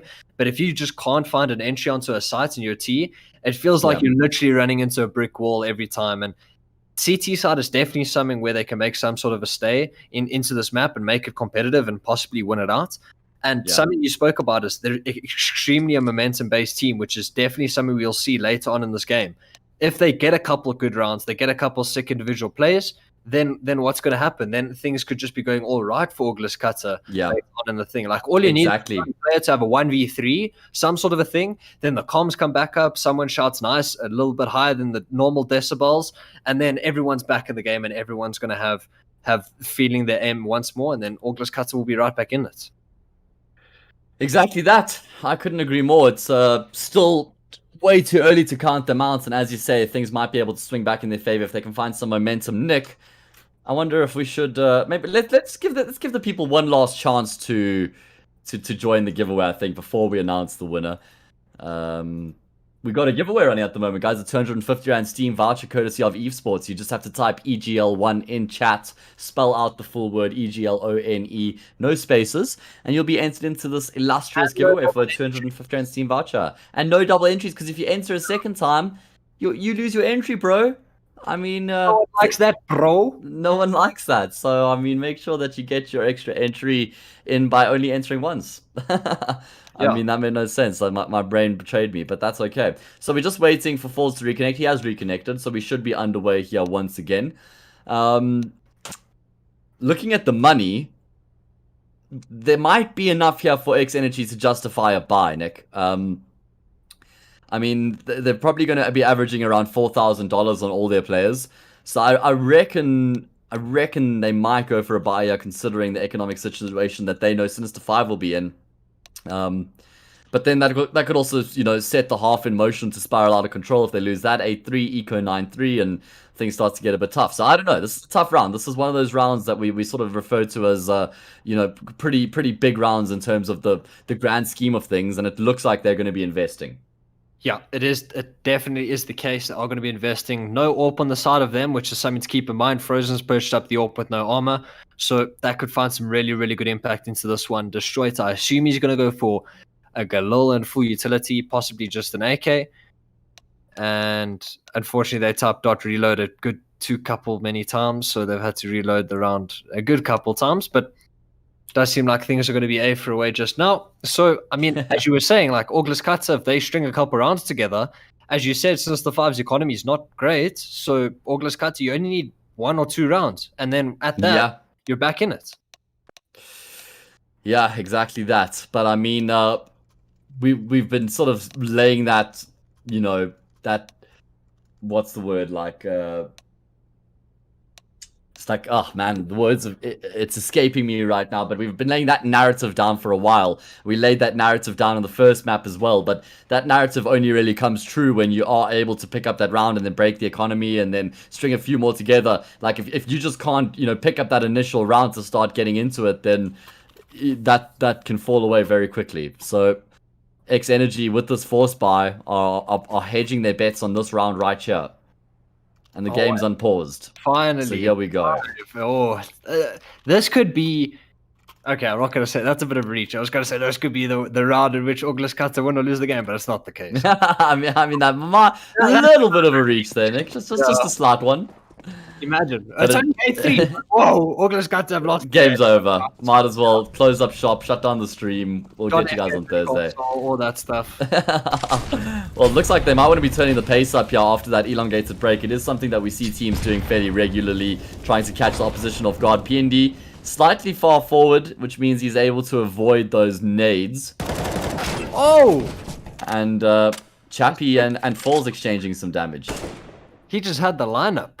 That was straight towards top middle. Falls is thinking, what just happened? But what since the 5 seem to be doing quite well, and they seem to be quite noticeable of, is the fact that they're more than happy to give up middle But what they do have is they do have info towards middle, right? They'll be flash peeking late, gathering that info, but they're more than happy to give it up all in all, but they still have the info towards that side of the map. So they understand that they can be split on, and they're playing in positions in which they can peek off one another, Yeah. and fight angles together, which is something extremely important, especially on the CT side of Mirage. So what they've done this round, given up middle completely, they've still got the info towards Con, Frozen's just taken down Destroyed, and they understand that this beast bomb site can be split on, but they're boosting apps and they can peek off one another, but they've got the frags. Ruben's taken down PND, and these last three players are both 50 HP. Lately's taken down Zox. Things are A for away for Sinister 5. Wow, just shutting it down, frag after frag. There's only 2 players left, and both of them are fairly low here. Falls has been found out as his teammate Awesome goes down. They know exactly where he is. He only has 30 health left. This is just a mere inevitability at this point. I'm making up words as I go. That's the type of day that I've had. And Sinister 5 just continues to pile on the pressure, continues to pile on the misery, and make Orgless Katte's lives very tough right now, Nick. They have to eco. That's 9-3, bruv. Yeah, and 9-3 is not a pretty score line to look at. But I mean, the mechanical prowess this Orgless Katte side have, I have no doubt they're going to make this round expensive. But it is just going to be a super passive mid-hold from the side of Sinister 5. 3A hold, as again, Orgless Katte. They found success in the last eco round, if you think all the way back then. 5 Glocks, they got the bomb down, 2 players staying alive. They're going to have the same idea. And Zox is taking down an overzealous Frozen. Same thing, rushing middle, running into window, and putting these under question. They're actually going to boost ladder and put the B-bomb side under question. Yeah, I mean, options available right now isn't anything that's super obvious to do from this point as well. I suppose trying to make your way up catwalk, but it becomes very one-dimensional when you don't have anybody coming through apartments. And Ruben, he needs to be careful right now taking the fight with these pistol players. There's also Falls who's desperately trying to get through the apartments to take down Ruben, and finally he will be able to have that impact. Zox also finds a pick. That's his second kill in the round, and all of a sudden it's now on Shia and Chappie to try and convert this one for their team. Flashbang on point, completely blinds up Shia. That means Zox has been able to get across to the broken wall. Crossfire is being set up. Falls as an M4. I mean, saving could actually be a good option here. Chappie's continuing to edge his way forward. He's holding the angle on the cat player, but he misses the shots, and surely he falls prey to Zox here. No, he's actually able to pivot and find the kill. Shia needs to get on the action, and as he will, and Shia's going to be trading out Chappie as well. They make the retake happen. And you said at the start of the round, Nick, you expect Orgless Katte to inflict economic damage. They find 4 kills and a bomb plant, but still, Sinister 5 get across the line. Yeah, I mean, you know what? As the age-old saying goes, an offer's $4,750, but the round is priceless. That's something. Yeah. And so since the 5, they post 9. Orgless Katte again making things super expensive, but 3v2 on the post plant. They had no armor behind the deagles, which is a bit rough. Destroyed is throwing a super old window smoke, but it is what it is. We won't talk about that. And it looks like they're just grouping up straight for some sort of an A set piece. No one's defaulting towards apps, so I do assume it's just going to be straight up an A exec and some sort of an A split off the bat. PND's throwing a jungle smoke as well as a triple molly, as they're going to try and double pump this A site, I think.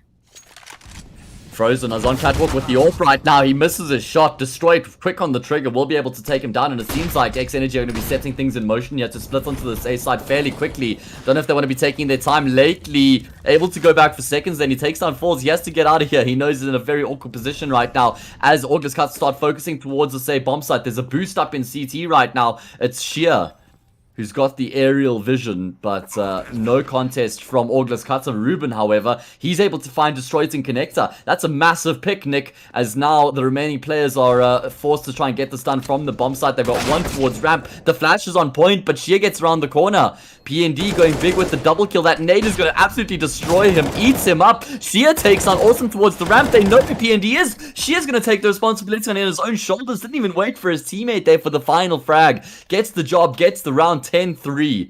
And this is starting to look dire. Yeah, I think that boost towards CT was really, really, really good. The fact that Shia had all the info that no one could be towards the right side of the bomb site, that makes the post plant extremely tough to hold for Orgless Katte. If no one's on the right side, if you're Sinister 5, you can have one player posting ramp and players just piling into the bomb site, only focusing on the left. So Orgless Katte understood the magnitude of this, and they try to make a flash play towards CT, which almost went their way. If that player in CT gets 2 frags, it's going to be all she wrote. It's pretty much going to be an Orgless Katte round. However, it isn't. Sinister 5 have already got double digits, 10-3, 7 rounds to the good, 2 rounds left in the half, and Orgless Katte they got to be hoping for this 10-5 scoreline and see how things go. Zox has opened things up on towards Chappie. A lowest push not going since the 5's way, and all just have to find themselves a man up once more. Oh, and Frozen's also taking a lot of damage from that molly. Pretty much 5 or 6 ticks as he had to run through the full length of it to get out of there. And lately, we've seen him in this position a lot of times before. He's not afraid to re-peek, to get aggressive again, even though the T's will have full control. He likes to try and time his opportunities. Oh, and the opportunity was right there for him, but Awesome tucks his head in position to give himself cover just in time, so offer falls away. Big round here for X Energy, Nick. They've got that opening pick. They've gotten themselves into a good position to split onto those A sides again. But the problem with these A splits is they just struggle to deal with Sheer. He always finds a multi-kill. Will that be the case here once again? Underneath Palace, he spotted out Zox. He finds the first. Sees Awesome on the stairs. And he'll find a second pick once again. Standing tall on the defense and leaving his teammates in a decent position here, all things considered. And Ruben's got this fast flank coming on. So if he chooses to walk real soon, he could have this flank. So just cleared it. And exactly. That's information. So Ruben should have the jump on this position. But Falls is caught lately through the smoke. That's super unlucky. So it's not going to be a 2v2. They understand Destroyed's towards Palace. Now they just got to know where P&D is. They smoke Destroyed's off, and he's going to make a play through it. And he's going to get a sick play from Destroyed. 10-4 just scores in the doors. Oh, that smoke from Ruben wasn't great. I mean, he throws it way too shallow, which means Destroyed has got so much room to work with when he comes out of Palace. There's just so many different places he can pop out from, whereas if you get that smoke all the way deep in the doorway, as soon as he comes out, the doorway is completely exposed. In the end, I'm not sure if that's what completely lost him the round, because there was still a player in connector as well. But X Energy, they're in the mix now, Nick. They're still alive and kicking, showing they still have life left in them yet here, as the score is 10-4. Final round of this first half. Lest we forget, Sinister 5 are ahead 1-0 in the series after winning Vertigo 16-13.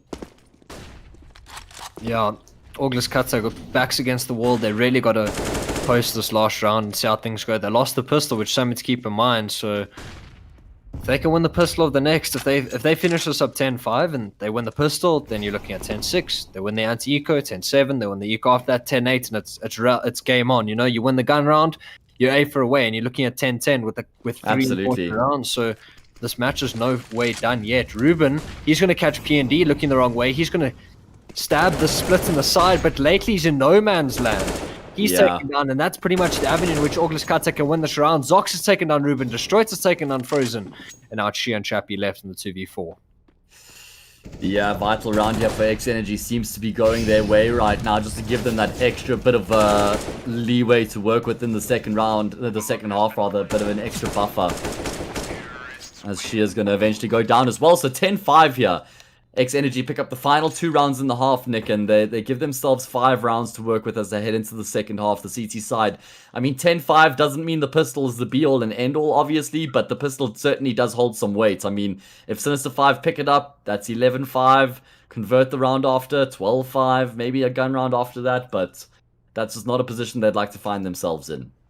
Yeah, definitely, but this game is nowhere close to being done yet. We could be seeing 3 maps in the blink of an hour, but since the 5, we saw their T side on Vertigo. It looked really, really, really good, and they're going to look to turn the burners on the T side of Mirage. It's going to be the A side under question. There's one player. It's P&D jump spotting with a nade.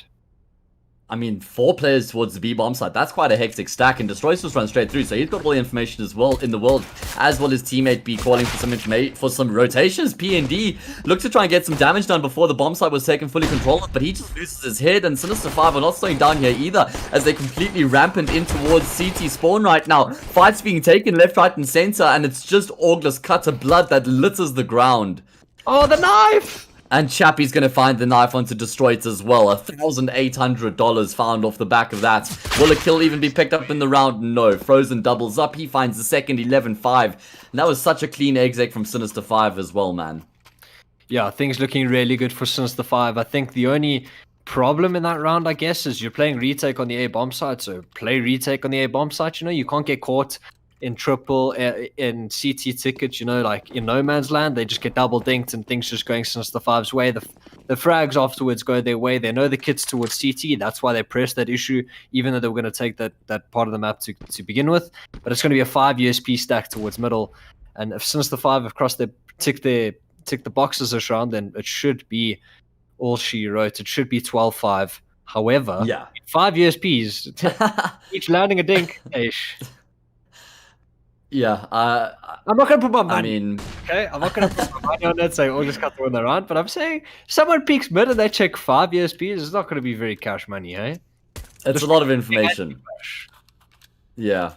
She is going to be throwing the cat smoke here just to try and sell some fake information. I mean, Sinister 5 being very cautious in their approach right now. They don't know whether Orgless Katte would have forced up or not either. Yeah, that is true. That is true. And normally when you take this long to do something in your anti-eco round, you want to have someone else posted up on the opposite side of the map, right? So that you know for sure you're not being flanked and that the opposite team has all the information and that they're not stacking on a bomb site. But Sinister 5, they're just going to be committing to the full A exec here. All 5 players clustering together, making their way forward onto the bomb site, recognizing it's completely vacant, and now those USPs have a chance to get into the mix. Who's going to be farming? That's the question. Is it going to be Frozen the farmer, maybe? Oh, Falls is farming his teammates. Falls is farming his teammates. P&D said, I bet you can't headshot somebody in this round. Watch me, bro. He's like, okay, guys, we're not going to get a kill. It's fine. Falls said, hold my beer. Even though he's not actually drinking. But yeah, I mean, 0.0%. I mean, that's what you meant all along, right? Obviously. Yeah, that's facts on facts. Yeah. Big gun round here, Nick. Some might say the biggest, as Orgless Katte have 4 FAMASs and an M4 to keep themselves in the hunter. And Mirage lose this 13-5, 14-5 on the eco, and then the game is looking very, very far from at that point. A comeback will be a tough ask. And they're stacking 4 players very early on this A bomb site, perhaps expecting some early aggression, but it's actually the B bomb site where most of these players are grouped up right now. That molly's going to be extinguished. And it seems like Sinister 5 are just going to be, you know, sort of moving around as a unit right now. They post 1 player in apartments, they show presence, which is enough to draw the rotations. Maybe just wanting to try and unsettle the CT defense right now. Create some gaps and then look to exploit those. Awesome. He's been exploited. And it looked like he didn't have head armor either there as well. I mean, that looked like one shot. Right? They've got 4 factors. I can't even tell you what Awesome had. I can't even. He had an M4 actually. Okay, he did have an M4. They have 4 FAMASs, pretty much no utility. And what Orgless Katte expected was just an A set piece off the bat, which isn't too far of a reach considering, like, you know, everyone likes their A set pieces on Mirage. So that's why they the first gun round. Exactly. That's why they stack numbers. It's just a bit of a mystery. But then they caught out in the mid round. Zox is finally going to have some sort of response. He's taken down Ruben. But now, since the 5, they're just turning on the burners towards B, and there's going to be 1 player to welcome them here. Yeah. B, the player towards the side of this map earlier. Oh, God. Down by lately. And you save your Orgless Katte, right? Surely. But they've been isolated by this molly. They're forced to take the fight. Falls wants to try and help his teammate, but they have to save from here, Nick. No question about it. Destroyed's still hanging around on the opposite side of the smoke. He needs to get out as well.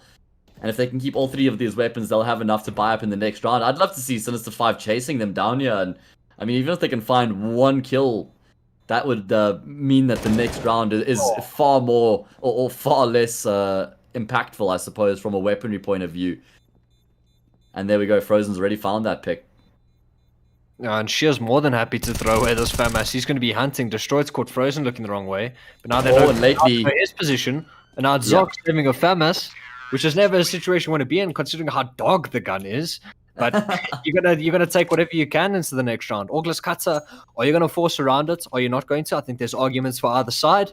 You know, you're 13-5 down, you can force around, or there's the other argument where you can take 14-5 on the chin, have your best opportunity at making a comeback, and it looks like it is going to be the latter.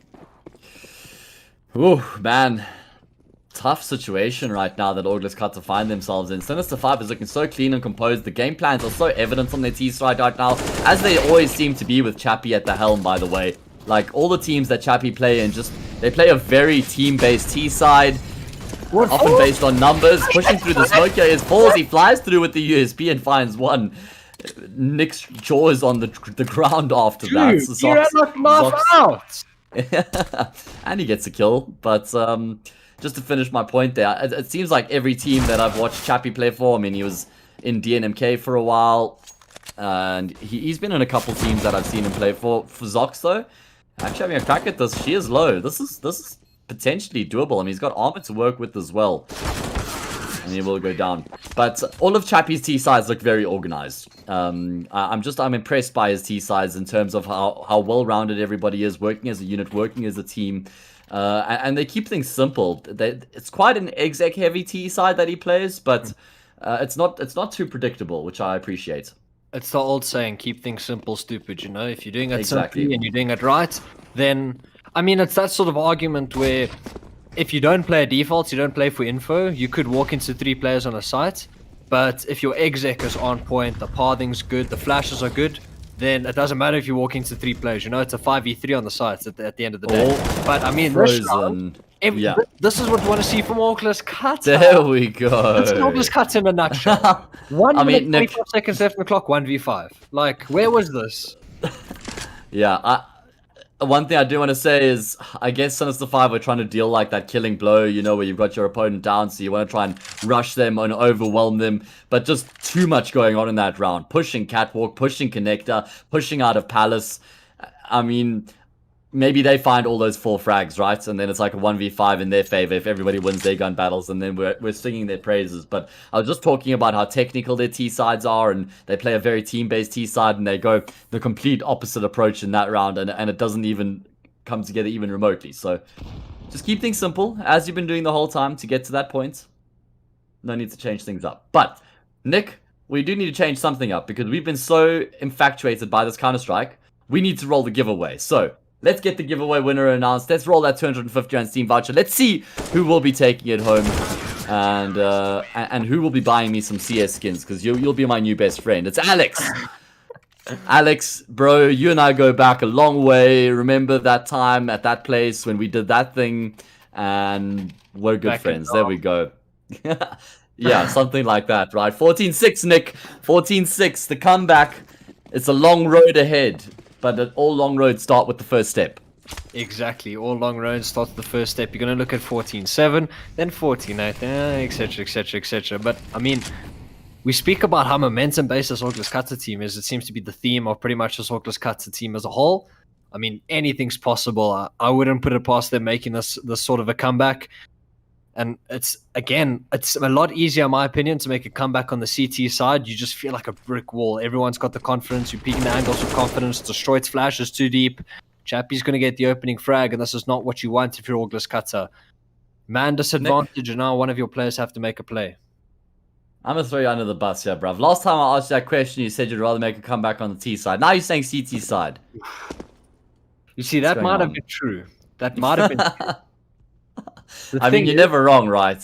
So yeah, I mean, the thing is, like, I think there's arguments for both, and I get. Yeah, I know. I'm just giving you uphill, bro. It's just, I feel like I haven't done enough on this cast, so I needed to get a few last jibes in before the game's over, because it's looking like it might be fairly soon, especially if Sinister 5 can win this round as they start making their way on towards the say bomb side. But if False has anything to say about it, it's going to be X Energy continuing to grind things out here on the Mirage CT side. Zox nestled in the corner right now. He's not giving anything away. Ruben won't even be remotely considering his position. P&D on the angle is going to find the shot with the AWP, and that should be the round over. Only lately left, and I don't think he's going to get much done in this round either. 14-7, and it's going to have to be a save for the T side.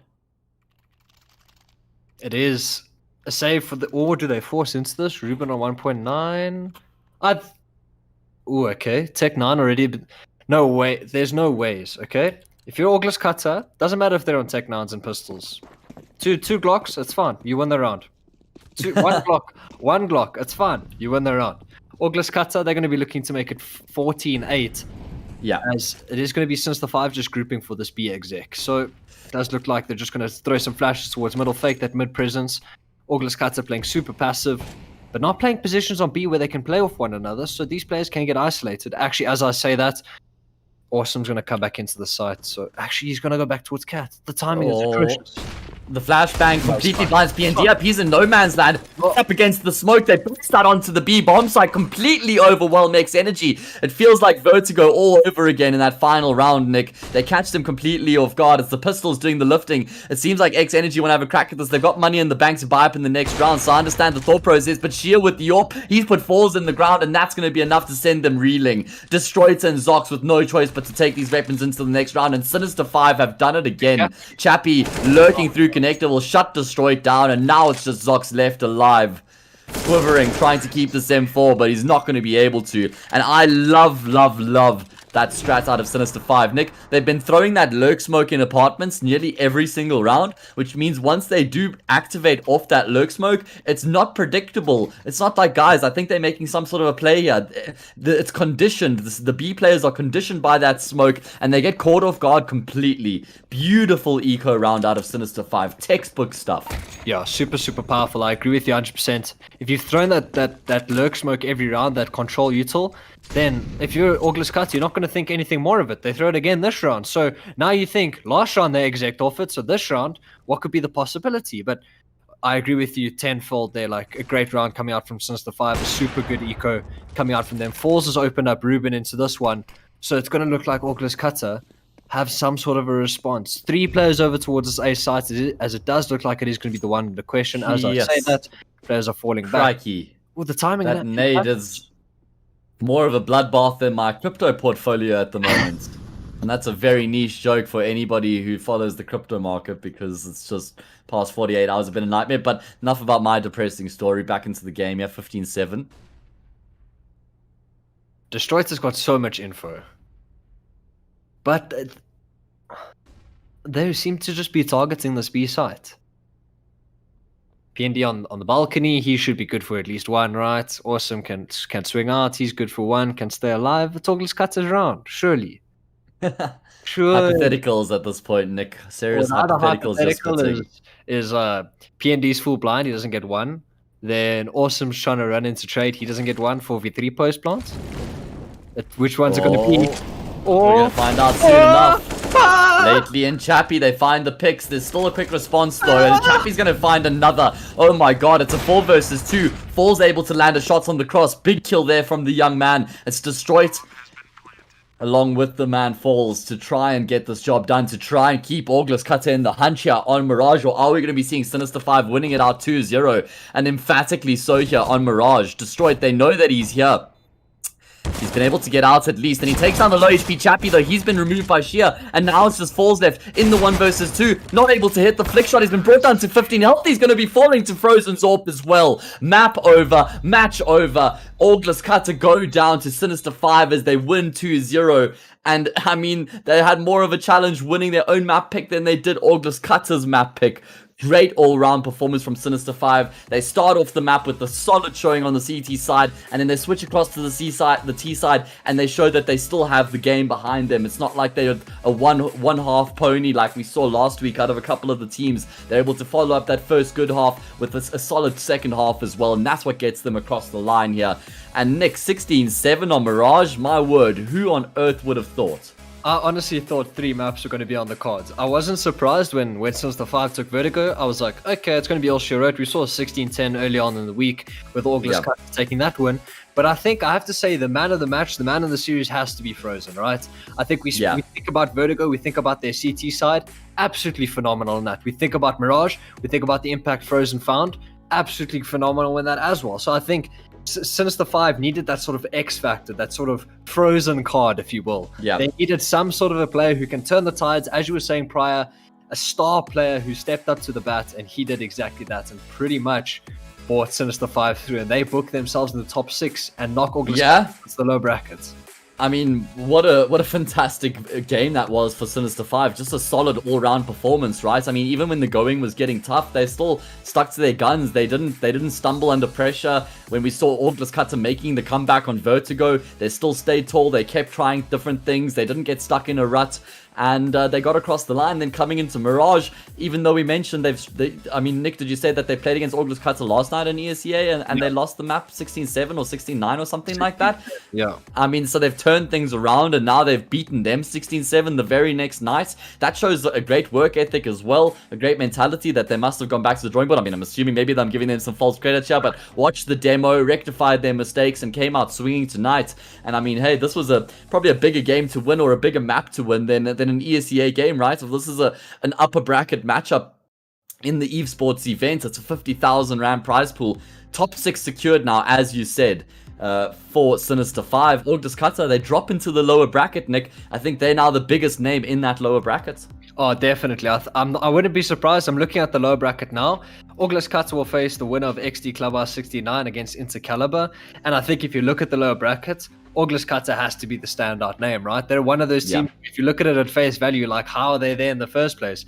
But Sinister 5 have booked their spots in the top 6. Not only that, they'll be facing the winner of ATK against Zion Esports, which will more than likely be ATK, not to undersell the Zion Esports boys. But Nick, bro, you're so biased. Well, how on earth can you make that your prediction, dude? Well, I think it'll be a juicy best of 3 upper bracket, Sinister 5 ATK. That's going to be one to watch, but unfortunately, Orgless Katte, they're in the lower bracket fighting for their life in the tournament, and I have no doubt they're going to make a lower bracket run. Maybe they're going to be one of the teams who make it to the lower bracket final, all that good stuff, all the things tournament storylines are made of.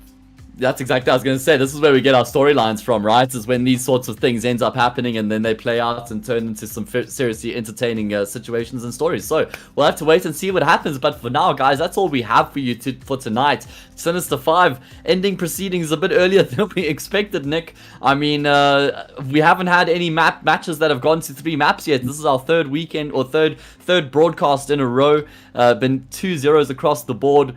Thursday, I'm expecting to be a different story. Royalty versus DNMK is the match that we have lined up for you. It's an absolute cracker between 2 great teams. Both teams have made some changes recently as well. Doru joining DNMK, the ATK superstar who, you know, departed from the team, joined up with DNMK in Sean's, the man's absence. But by the way, also not in a team anymore. If you're an org looking for individuals, you know, the man, and he's not in a team, and neither is EXE. And there's a few other X-Energy players as well who aren't in any teams right now, just if anyone's out there. But yeah, no, so that game between Royalty and DNMK is going to be a cracker for sure, guys. Anyway, like I said, that's all we have from tonight. For now, we'll see you guys again on Thursday. Thank you so much to everyone who joined us tonight. It's been a pleasure having you guys. And thanks to Evesports and all the sponsors and everybody else who's involved. Nick, final words, give it to the good people. I'm just saying subscribe, hit the bell icon, follow Evesports on Twitter so that you know when the broadcasts go. I mean, for all we know, we're changing broadcast. Maybe we give you an extra broadcast. Obviously, that's not going to happen. But I'm saying the only way you'll find out is by keeping up to date with everything. So follow Evesports on Twitter, subscribe, hit the bell icon so when we go live. And other than that, thanks everyone for watching. Gents, everybody, ladies and gents, everything in between and outside of the range, thank you so much for joining us. It's an absolute pleasure having you guys here tonight. And I hope you have a good rest of your night. We'll see you again on Thursday, same time, same place.